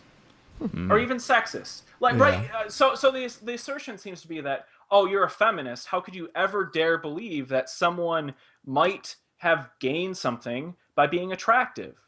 Right? I don't blame Jacqueline for being attractive. What were the not words? point. Okay, hold on, wait. What were the words that he used in that video? Because I feel like God you're damn it, sugarcoating a Jacqueline. little bit. I'm explaining my position. Oh, right? God damn it! You're God damn it. Okay. He's mad. I'm trying to ask. because God damn it! my- Pay no attention to the man behind No. the curtain. See, it's fine because the thing is if you had worded it in such a way that was very rational and really. I'm talking to you about. Like, will you understand change the that, but, subject? like, Will you change the subject? That's I'm not how you changing the worded it subject. whenever you said I'm it. just asking all of us to have the same standard when it comes to this. Uh-huh. Right? So, Perhaps I'm wrong, right? look, But- don't you see though? Like, I mean, if as like from the feminist perspective, right? If you basically say of Jacqueline, if you just have this purely conjectural stance that that's the reason for her popularity, then don't you see how that? True. I don't think Jacqueline's completely popular because of her. Okay, well that's fine. But I mean, even if you put that out there, doesn't that just kind of invalidate the success of any woman who's attractive who makes it in anything? No. I think it says even more. I think it says something about the people within our community, right? That perhaps if someone can become so popular, having any type of expertise, or I don't know, at least in my opinion, not having a good grasp on all the things they talk about, that perhaps it says something, the things we care about. That perhaps our community cares more about attractiveness and having solid arguments. Right, and that in and of itself is not something that you would find insulting if said to you. I don't think it's that insulting. I'm not even insulting you. I'm Wow. insulting. Okay. I'm insulting. I don't understand. Like, can you please at least explain to me why you find it insulting? Well, is it kind of like if you say like black people can run fast or something like that? I don't think it's like that. No, right? You don't think so? No. Here's what I'm saying, right? Okay. That if there are a number of individuals that don't care as much about, I don't know, intellectualism and care more about attractiveness, perhaps that says something about how we view women within our own movement. And why is it that I fit that criteria? Because I don't think you know everything about you talk about. No. I don't think you know a lot about Islam. I don't think you know a lot about feminism. I don't think you know a lot about mental illness. Okay, so then why don't you say that in your videos? Why even feel the need to mention my gender? If you made videos and approach them with the issues that you have with the words that I'm saying and the Jacqueline, topics, you haven't seen my fine. videos. You've seen the misrepresentation that has been in the Drunken Peasants. Like, you've admitted it. You haven't She seen has the full watched your context of videos. We play your videos unedited, I dude. watched this only. We play your videos unedited, dude. We just played some of them. We play your videos without even editing them. We play all 10 minutes of your boring ass video. In all fairness, that one video was edited. Yeah. It was the montage. That's sure. Right. Of course, if you keep watching videos where you don't see the entire context, it's really easy to misrepresent. Ryan. Okay, imagine this situation. Imagine I went to medical school, and in my class, we had very few people of other ethnicities. There were a couple of people in our class that, potentially applied through a program that gave preference to a minority because not enough of them were being represented in medical schools. How do you think they would feel if I went up to them and was like, man, you're smart, but you do know a big reason of why you're here is because you're black, right? You don't think they would take offense to that, even if it may be true? That's totally discrediting their I would think intelligence. that's offensive, but I don't think that's the same style. That's what you're doing. I That's don't what think you're that's doing. what I'm doing. I don't care what you think. That is what you're doing. Oh man. So here's the point, right? One, I don't have full faith that you've seen the full context of what I've said. So, right from the start, there's no. The conversation Well, that we the had, problem with that is I mean, anybody can say that. I mean, that you can say that about anyone's argument at any time. Is you don't understand the entire context.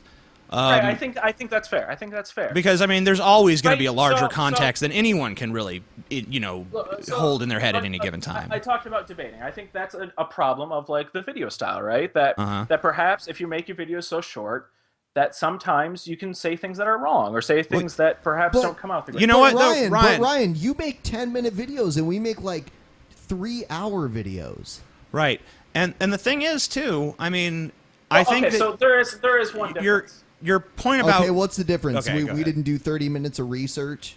No, I whatever. All right. Oh, so okay. here's the difference, right? You're doing a live stream of the video. Yeah. Right? You're directly responding to it. Yeah, and we you're don't not get actually... to edit out anything that we say. You Right. know? We don't. Right, okay. So the point is you're actively engaging that all the time. I think you can attack me for not preparing well enough, which is why I attack your videos, right? But hold I on. think that goes both ways. Hold on, though. I mean, look, honestly, I think that you're probably defending yourself better here than you've ever defended yourself on Twitter. On Twitter. I mean, I think your point about not wanting to come on the show is totally invalid because you've actually been able to express. You've been able to express your views so much better here. Don't you see how much easier it is when you can actually respond to what we're saying in real time? I'm just saying, like, why were you so afraid to come on the show? I mean, you can say, okay, I'm sorry, not afraid, but why? What was the objection there, really? I mean, is it really that bad? I think you're getting points across somewhat. I mean, I don't agree with everything you're saying. You probably don't agree with much of what I'm saying, but at least you're able to actually advocate for your position now. Isn't that so much nicer? Isn't that so much nicer than just tweeting from the shadows constantly? So here's the point, right? We live in Okay. a world where we don't know what's going to happen. Like, Right. I would say you were more fair than I thought you would be, right? I think that's fair, but we also set a precedent in our actions. Personally, I don't believe that scientists should be debating creationists, or we should debate on positions where we have some type of back and forth debate where we don't actually take long times to think about what we actually believe. So that's why. The thing is, though, that was my objection. And I didn't right, say but that. the problem with that analogy is that a scientist has verifiable empirical evidence. You saying Jacqueline doesn't understand Islam, that's just your opinion. That's just your interpretation. That's subjective. So I think that does merit debate. I think that does merit discussion. I wouldn't say it's entirely subjective. Okay, I think in many ways. So you believe that you can not understand Islam. Is you can. subjective. All right. Well, give me an example of a way that Jacqueline doesn't understand Islam. Yeah, I'd like to hear this. Don't bring fucking get that. No, don't bring Gman in here. Look, right? I can't think of it off the top of my head. Oh, That's why I God. don't like live debates, right? All I right, like to all look right. And get specific examples, right? You don't have an infinite amount of knowledge in your head. Okay, that's fair enough. Fair enough. So, is there like can you give me an example of any of the specific examples of something that Jacqueline or I have said? Well, you've already kind of went over it with me in the First Amendment. We've kind of discussed that already. But there was other instances where you said Jacqueline was ignorant. Like you said she was ignorant about feminism. Can you give us a demonstration about that? So at the same time, you're both suggesting that you're not a feminist, yet you're believing in clearly feministic ideologies. Almost verbatim, right? You can't make the statement, In the I'm same not a sense- feminist, but I believe in women's rights. That doesn't make any sense. Yeah, it does make sense because I can say that in the same sense as me saying I'm an atheist, but I don't want to also identify as anti-Christian, anti-Islam, anti-Buddhist, No. anti-everything. Because the purpose. It's pointless.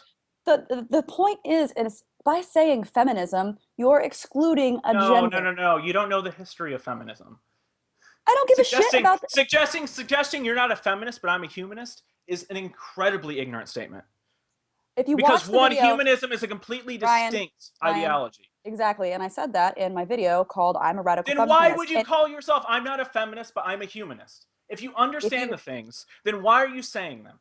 Did you watch my video? Because listen, I said in my video that technically, if you look at the definition of a feminist, No. everyone, let me finish, okay? If you look at the definition of feminist, I would classify as a feminist, and I admitted that willingly in my video. Okay, so I said it more than, let me finish. I said it more than once in my video, and then I went on to explain why I don't like using that word and why I don't. There are a lot of people who are atheists, they don't believe in God, but they don't identify as an atheist, and as much as I don't really like it, I understand their reasons for doing so, and if you watch my video, you would also. So here's the problem I have, right, with that statement. At the same time, you're suggesting that people need to call themselves atheists, even though they might want to call themselves agnostics. And then on the other side, you're saying, I believe everything that feminism believes, but I'm not a feminist. Like, I don't know how you can hold those two positions. I explain. Okay, fine. You I'll can't just explain say, it I again. explained it, right? I will explain it again. I will ahead. explain it again, okay? In the video, I said I was a feminist. If you look at the definition of the word, I would qualify as a feminist, as would TJ, as would why any. do you expect Let people me finish. not to call Let me themselves finish. agnostics? Let me finish. Wow, great. I was going to get to that Can I point if you let finish? me finish. Can I finish? Agnosticism is not anything in reference to belief. The word agnostic is a position of knowledge. Saying you're agnostic is admitting that you don't know. I am an atheist, yet I am agnostic because I cannot know for sure or prove anything definitively. As many Christians will also claim to be agnostic theists. They are not mutually exclusive terms. So whenever you say that you're agnostic, it tells me absolutely nothing about your position of belief. That is where the word atheist comes in. Using the word atheist is different than the word feminist because atheism is not excluding a group of people. Everyone who doesn't believe in God can fall under the category of being. Anybody who doesn't believe in God can fall under the category of being an atheist. When you say that you're a feminist, that is excluding men. Why No, sit it there is and not. say No, it is why? not. Why sit there and say that you're a feminist reason and a it's men's called rights? feminism is Why because- sit there? Why sit there and say I that you're a guess if you get to feminist and talk a as men's long as rights you want, you can activist? just talk over me forever. Can I at least address some of your points as you explain them, right? You're suggesting that feminism is exclusionary. It is not, right? We live in a society where females are the non-privileged category, right? They are the non-privileged. How can you possibly believe that? Do you know what's happening in my state? There's a bill for an 8-week abortion ban. I want you to think about that. I understand that there are issues with women's rights. No.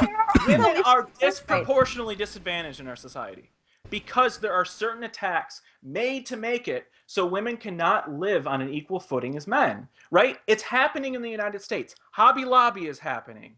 Attacks on women's rights are happening, right? Equal pay is not happening.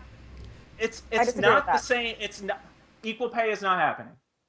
70. It's like what? 70 cents to a man, right? Yeah, but if you look at all the factors, look at all the factors that women work less, women take maternity leave. There are a lot of factors that work into that statistic. Don't just take it at face value. Econometrics. Maybe if you did your 30 minutes of research before, you would know that.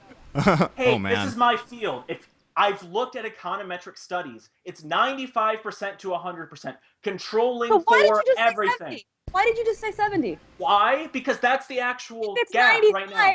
Women earn 77% to men. There's an econometric. Your numbers keep changing. 70, 77, 95. The numbers change because we're talking about two different things, right?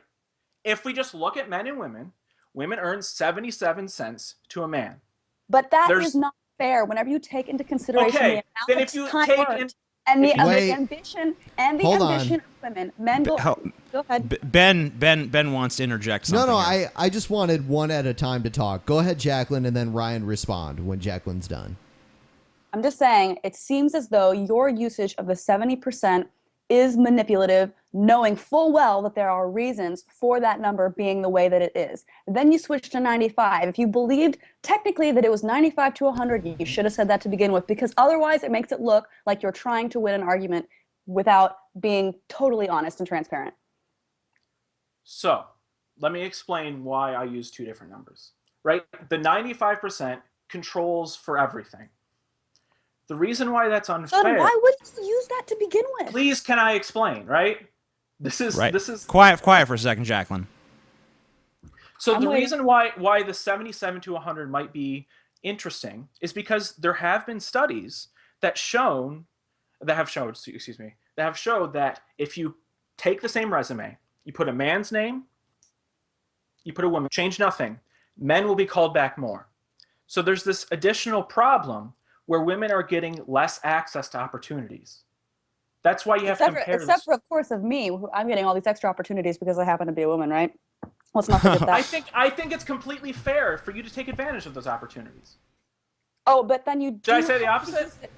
But the way that you use it, come on, be honest. The way that you used that was a jab at me. Don't try to lie and weasel your way out of it. I'm trying to understand why things happen. With the Jacqueline Glenn hate video. Gee, for Christ's sake, at least admit to that. Oh man. Yeah. Again, do I have to explain? Like, the point of the Hate Train Hour is to illuminate this fact that whenever you criticize someone who's popular, they think that you're just a hater. by saying, "Oh, it's just the hate train hour, therefore you're a hater." Listen, there is you're such a proving thing. my It'd point. be like if you called a video "fuck niggers" and then inside the video it was like, I'm a totally non-racist message, but like, I don't understand why people are confused.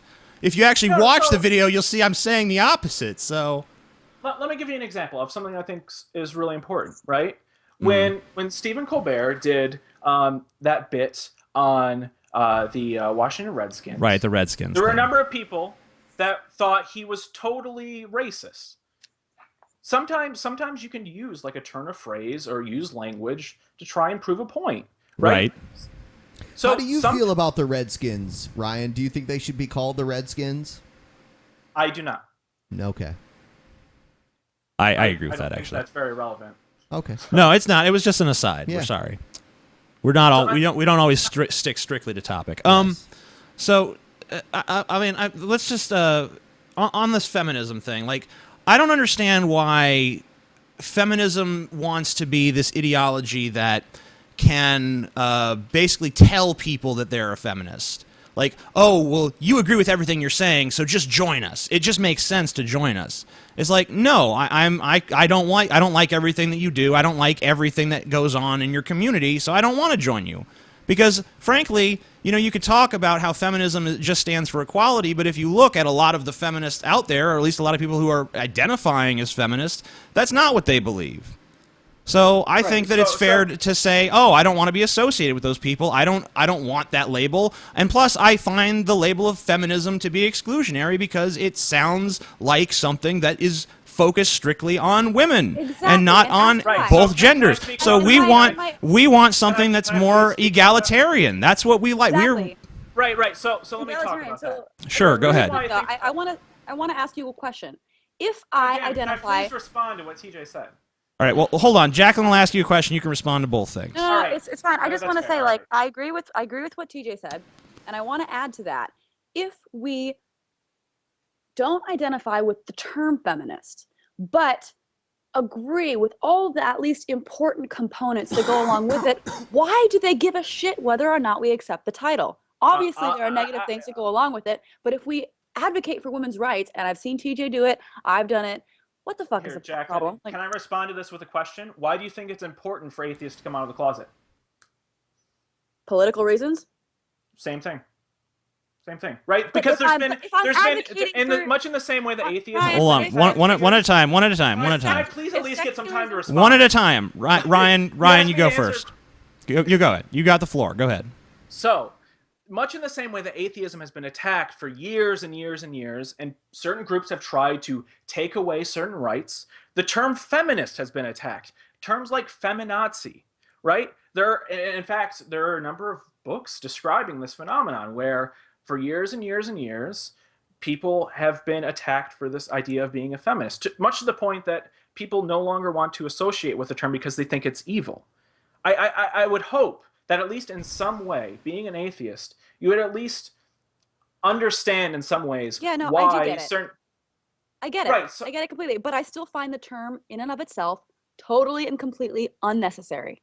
And I feel like what if someone believes the term atheist is unnecessary? If they were a secularist, if they were a secularist, I wouldn't give a shit.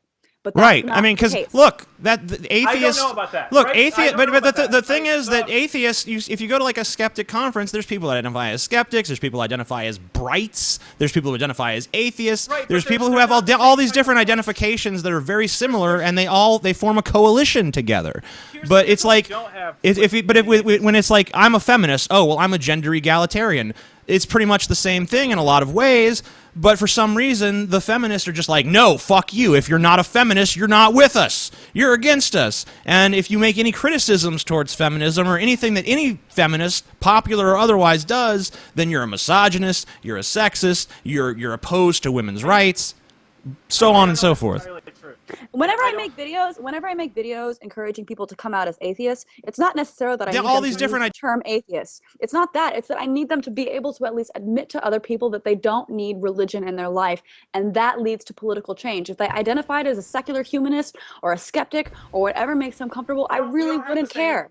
That same notion within the movement. I don't think so. I really don't think so. I don't think we have. There's a reason why there's this push for this word atheist. right? Because it's been demonized for so long. Mm-hmm.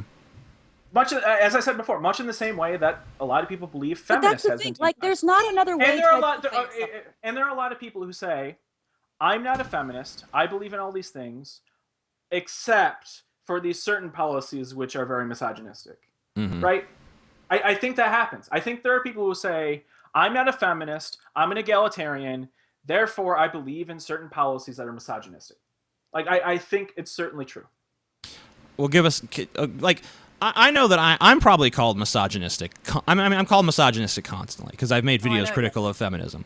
But I mean, I've asked, how am I misogynistic? What have I done that's misogynistic? What have I advocated that's misogynistic? Now, I admit I've made some statements that are inappropriate, that were made from a very stupid place. But if you actually look at my positions, if you actually look at what I advocate, if you actually look at what I stand for, I've always been for gender equality. I've always been against sexist assholes. I've made several videos advocating for women's rights, advocating for things like Planned Parenthood and so on and so forth. And I think that it's strange that I'm constantly attacked by these feminists simply because I've made criticisms of some of the contentions that feminists make, which have nothing to do with equality. They have to do with things like they have the theory of the ever active and churning patriarchy that's out there. The old this old system that's been debunked, that's been not debunked, but it's been irrelevant. It's been obsolete for fucking generations almost. And yet they're still acting like it's in full force, it's in full swing.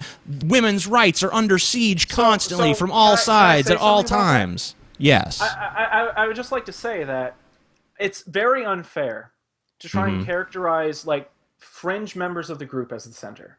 And I don't think it is. I don't think it is the fringe because I'm actually very good friends with several people who identify as feminists, and I am as well. Our conversations are very friendly, and we really don't disagree on anything. And they actually are able to understand my choice to identify as someone who advocates for gender equality instead of someone who labels himself as a feminist. They don't care as long as I support the same things and fight for equality, which I do, and they get it.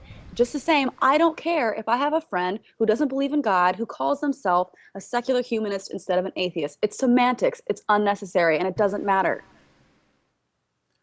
All right, guys, we've been on the air for about 3 hours and 10 minutes now. I think we're going to go ahead and wrap the show up.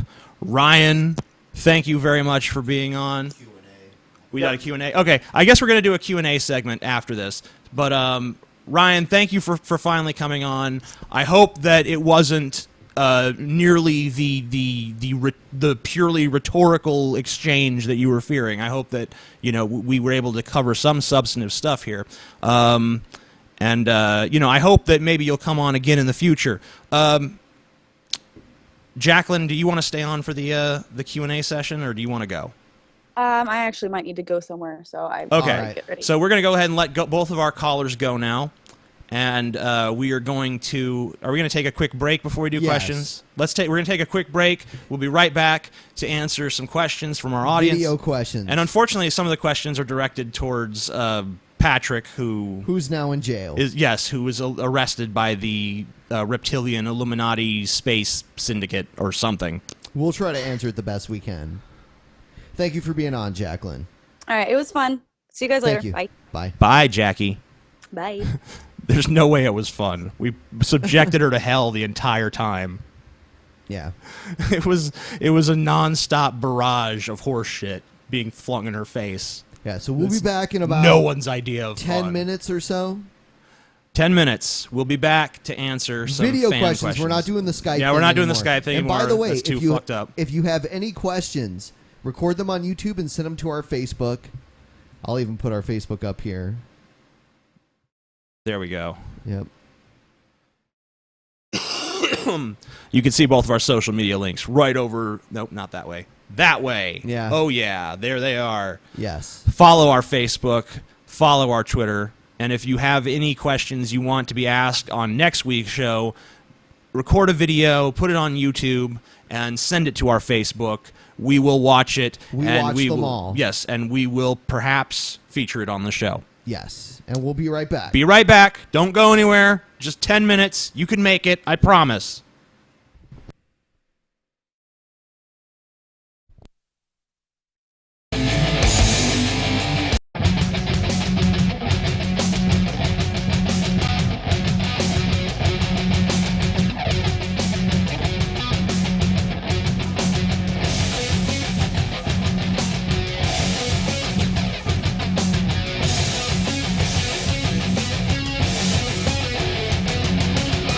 Shadows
All Fuck right. yo. We're back. We're back. We're back again. Guess who's back? Back again. Drunken Peasants are back. Tell a friend. We're going to be quiet for a second. All right, here we go. Okay. Come on. Come on, Patrick. They're coming to take me away. Haha, they're coming to take me away. Oh, Patrick. Answer the phone. Answer the phone, Patrick. Oh, no, shit. Hi, my name is Patrick. Hold on, Coleman, let's leave a message. And I'm an emerging Go psychic ahead. medium, and that means I'm brand new in this world. I recently went through an intense psychic awakening where several things were revealed to me, and I'd love to share them with you. I do readings, I'm a medium, and I'm also a shaman. I've built my own divination deck, and I use a variety of new techniques and tools. They're pretty cool and exciting. I thought he didn't do If you'd like to tarot. schedule a reading, you can visit my website. So he built a divination deck. Isn't that a tarot deck? Or just leave a message, and I'll get back to you. And I'm a lot of fun, and so prepare to have fun. So Okay. have a good day, night, or forever. Leave a message, TJ. Hey, Patrick. It's TJ with the Drunken Peasants. Just making sure that you're okay after being arrested by the, I don't know, was it the police, the CIA, the reptilians, the vampires, the goblins, the ghosts, the ghouls, the Illuminati, the trolls? Who was it? You were kind of vague on the details, but hopefully you're all right. I mean, I know that in some ways you're not all right, but I hope that you're not physically harmed or detained in any way, and that you're actually just, sleeping in your bed and you're fine. But anyway, thanks for coming on the show, albeit briefly. Bye. All right. Good call, though. Good message. Yeah. All right. Now our show has a message. Who the fuck? Fuck him. Fuck that nigga. Oh, God, TJ. Get him out of here.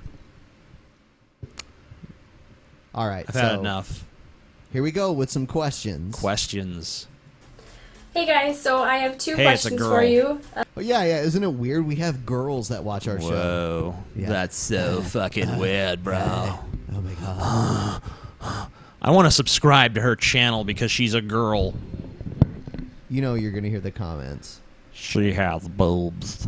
The first one being, Bulbs. are there any influential people that have impacted your life in any way, such as shaping your own morals and beliefs? And if so, who are they?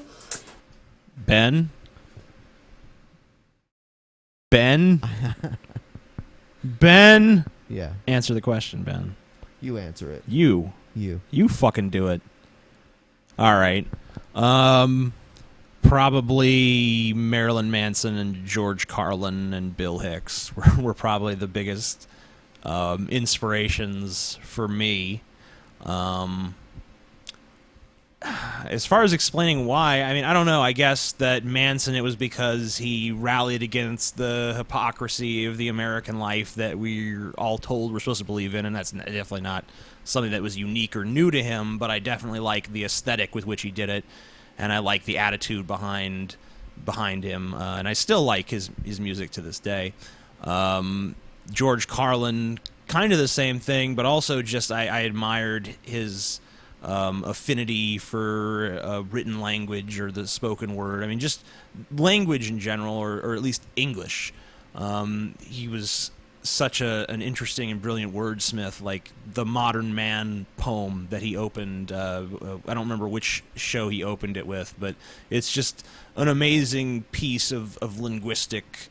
Well, all poetry is linguistic, but it's an amazing piece of poetry that really shows a grasp and awareness of the language that we use that I don't think most people have, that I don't have by any stretch of the imagination, and I aspire to it. Bill Hicks, another trailblazer. I think some of his beliefs were kooky, but I admired the fact that he would get out there and speak them, and also figure out a way to make them funny and entertaining and accessible to people who maybe wouldn't have have listened otherwise. So those are the people that inspired me. And now Ben has to do at least fucking one. I like George Carlin, too, and I also like Fat Mike from NoFX. Fat Mike from NoFX. Yeah. There you go. So we're both inspired by rock musicians and foul-mouthed comedians. So exactly. There we go. And my second question is... any obstacles aside, such as academic or economic or circumstantial, what career would you love to have right now? What would you love to see yourself doing? Those are my questions. Thanks for making me laugh all the time. Space pirate. You're welcome, by the way, for making you laugh all the time. Mm-hmm. Space pirate. Space pirate? Yeah. I can't even top that. No, you can't. Next question. Yes. Hello, Drunken Peasants. What's up? We're now so the what's your Drunken take Peasants. on these religious fundamentalists from ISIS, and how should we handle this ongoing situation in northern Iraq and Syria? Also, could you please include more international news stories for us folks over in Europe and around the world? You know, I mean, the international news story thing, I don't know. I mean, I guess it's kind of like you're on shakier ground with that stuff because you're not always fully immersed in that culture. Like, I did a video about the cigarette policy in the UK, and it was very poorly received by that particular audience because maybe it was a bit tone deaf in light of whatever their cultural discussions are. I still think that I don't know. I mean, well, as for the ISIS thing, the rebels in Iraq and Iraq tearing itself apart, I mean, doesn't it just show that our reasons for being in Iraq were just always invalid? Like, we're going to bring order and stability. Bullshit. It doesn't matter how long we stayed there. As soon as we left, this was always going to fucking happen. So maybe it's time to stop trying to keep this country's borders together when it was just something that was artificially created anyway. You know, these borders is just like someone drew a line on a map and said this is a country, and you know, unsurprisingly, it is not working out too well. So maybe it's time to just leave those people alone to sort out their own fucking problems. And, you know, maybe you could say, well, America's responsible for these problems because we're the ones who went in there and did this stuff. I mean, maybe that's true, but our continued intervention is not really going to do any good. I don't think it does any good here. I don't think it does any good there. So, yeah, I guess that's the best answer I have. Hey, Drunken Peasants. This is Dylan here. My question is, if you were given an unlimited budget, you could direct any kind of movie that you wanted. All your wildest dreams and imagination could go into this film. What kind of movie would you direct? I have a lot of movie ideas. I fucking have at least 10 movie ideas a week, so it's kind of hard to narrow it down. But probably the movie I'd most like to make is this sort of like pretentious, philosophical, darkly sexual space drama with like a huge cast of characters and all these different narratives that are, you know, interweaving very slowly. And it's based on an idea I've had for quite some time. I'm not going to get into it too much here because it's my fucking idea and I don't want anyone stealing it. But that's the basic thematic narrative that I'd want to write if I could make it. Hello there, guys. Manson! My name is Bertha, and my question is, who is, in your opinion, the dumbest person out of all the people you have responded to? Like, the YouTubers. And also, Before she brings that up, do you want to answer that? The dumbest person. Shanny. Is her name Shanny? Yeah. Yeah, she's the dumbest. Yes. That's like not even a contest. I paint Marilyn Manson's pictures. What do you think about that painting? I just dropped it. She's like, fuck. It's funny because that's the video she still sent to us anyway. Yeah. I love the look on her face in that freeze frame, too. It was like, really, this happened. And she's like, that's the best one. I choose that one. The Manson picture, I mean, it was okay. It wasn't like I'm not like sitting here like, holy shit, that's amazing. But I mean, it looks cool. I mean, it looks like him. You can tell who it is. It's proportioned reasonably well. I thought it was a decent painting. How would you guys react, and how do you think the American public would react if the president came out as being an atheist or a homosexual? I like his wallpaper. I doubt that's his wallpaper. You know, if the president came out as an atheist or homosexual, I think that the Tea Partiers would just say, "We knew it all along." I mean, I don't know. I don't think. I mean, if the president came out as homosexual, you know, obviously there'd be a lot of people that were upset with that, and it'd be kind of strange, and you'd kind of wonder, like, well, what about his, you know, wife and kids? I guess that's just a you know, part of a charade or something. I think I would be the most disturbed about Obama being like, I'm actually gay. I'd be like, wow, he's such a pussy that he couldn't say that until now. That would be kind of my reaction at this point, because it's not like, you know, this isn't the days where, like, you get fucking, you know, beaten to death if you're gay. I mean, I'm sure that still happens here and there, but yeah, it's not like the social climate has fucking changed, you know, pretty drastically since those days. So I would be like, I don't think anyone who's that scared of coming out should even be fucking president. And then what was the or if he came out as an atheist? If he came out as an atheist, they'd probably find some grounds to fucking impeach him, because people hate fucking atheists. Yeah.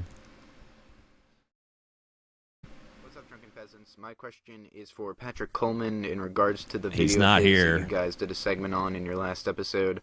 So, Patrick, my question to you is, in your video, you stated that you had a conversation with a reptilian, and I'm guessing it was in disguise as a human, and when it found out that you knew it was, in fact, a reptilian, it did this weird, ominous shh thing to you. And in that same video, you said that reptilians aren't inherently bad. So I guess my question to you is, if reptilians aren't inherently bad, then why are they supposedly keeping their existence a secret from humans? Why are they disguising themselves as humans? I guess I'd just like some more clarification on reptilians and what their aim is in living amongst our population disguised as humans. Well, I'll tell you what. They're not bad people. They just want to abduct me. They want to touch me. They're all good people. They are good people. Yeah. The reptilians, I mean, well, since that video, he said that the reptilians abducted him in a van and they don't want him to told talk him to not us. to come on our show. Yes. So I think that maybe his opinion on them has changed since then. You know, they've been doing some fucked up shit since that last video. We called him to make sure he was okay, but he wasn't okay. He's gone. Shit. He's gone.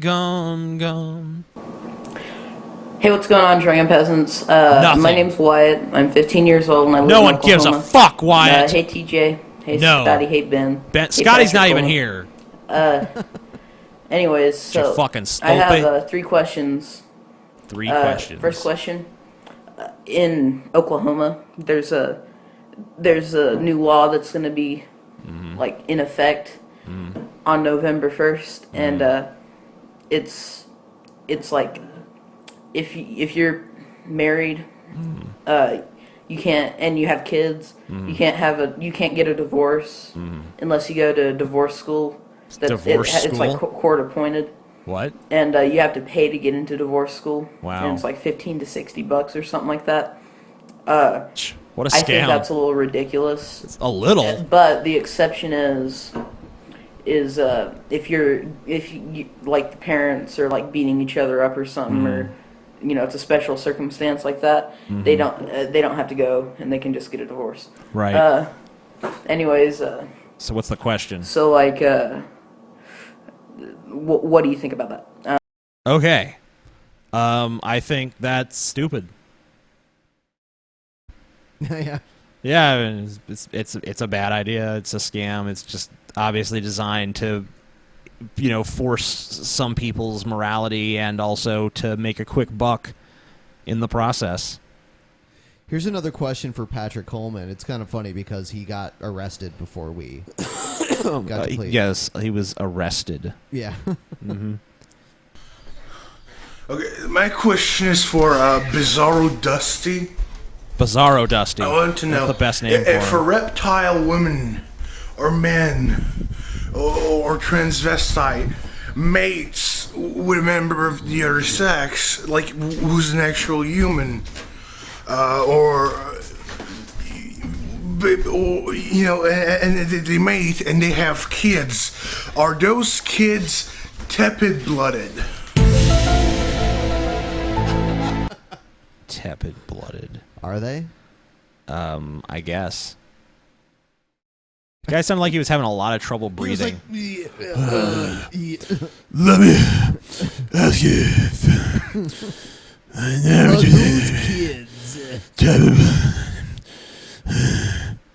Jeez, I'm fat too, but I could fucking walk around and breathe at the same time. I think you need to consider getting that looked at or something. Here's a stupid question. My question to the Drunken Peasants is, like, would it be ultimately, like, a better world if the Canadian military were to, like, go into America and kill everyone? Clancy! What do you ask again? I wasn't listening. The Canadian military would go into America and kill everyone. Oh, okay. So what about it? No chance. Yeah, but what about that? Do I? What do we? Do we How do you support? feel How do we about it? feel about it? Yeah, I guess so. No chance. I feel like that would never happen, but if it did, then that would be pretty strange. I'm I more guess. worried I don't about, what. like stepping on a tack. Like, Yeah. just walking around somewhere without shoes on and stepping on a tack somewhere. Well, that could happen. I mean, that's. I'm more worried about, like, you know, I would give almost more credence to, like, maybe the reptilians are real. Yeah. Like, I would believe alien reptilians before I would believe, like, Canada launches an all-out assault on the U.S. and kills everybody. Yeah, I think we get along just fine. You know, well enough. Yeah. Like, The situation is not that tense. sorry, the situation's not that tense. All right, last question. Last fucking question. What's up, guys? I know TJ used to be / might be still a fan of Neon Genesis Evangelion, and I was wondering what side of human instrumentality you guys lie on. Do you think it would be better to live in a world with no individuality, but you were always in a state of comfort and warmth, or do you guys prefer individuality? Also, I'm still waiting for TJ fucks things. Get on that, TJ fucks things. What's up, guys? I know TJ... Clancy. I am a fan of Neon Genesis Evangelion, and I think I would be on the side of individuality. But, you know, I think it would be better if you could kind of oscillate between the states, if you could almost be like Odo's people from fucking Star Trek Deep Space Nine. Yeah. Where they can be part of a collective, but they can also separate and be autonomous as well. Yep. I think that would be interesting to me. The Great Link. Right. You know, if you could kind of, you know, choose your state at any given time. You could turn into a puddle and join the giant puddle. Right. And just kind of be like, yeah, we're all fucking awesome here. This is great. Or you can just go off and do your own shit. Like, I don't feel like being part of this giant fucking puddle anymore. I'm going to go off and explore space. So that's like the ultimate, is to just have the option to do either at any given time. Are we all done? I guess so. Drunken Peasants is over. Yes. Thanks, everyone, for watching. Fuck everyone who watched. You're all garbage. I hate you all!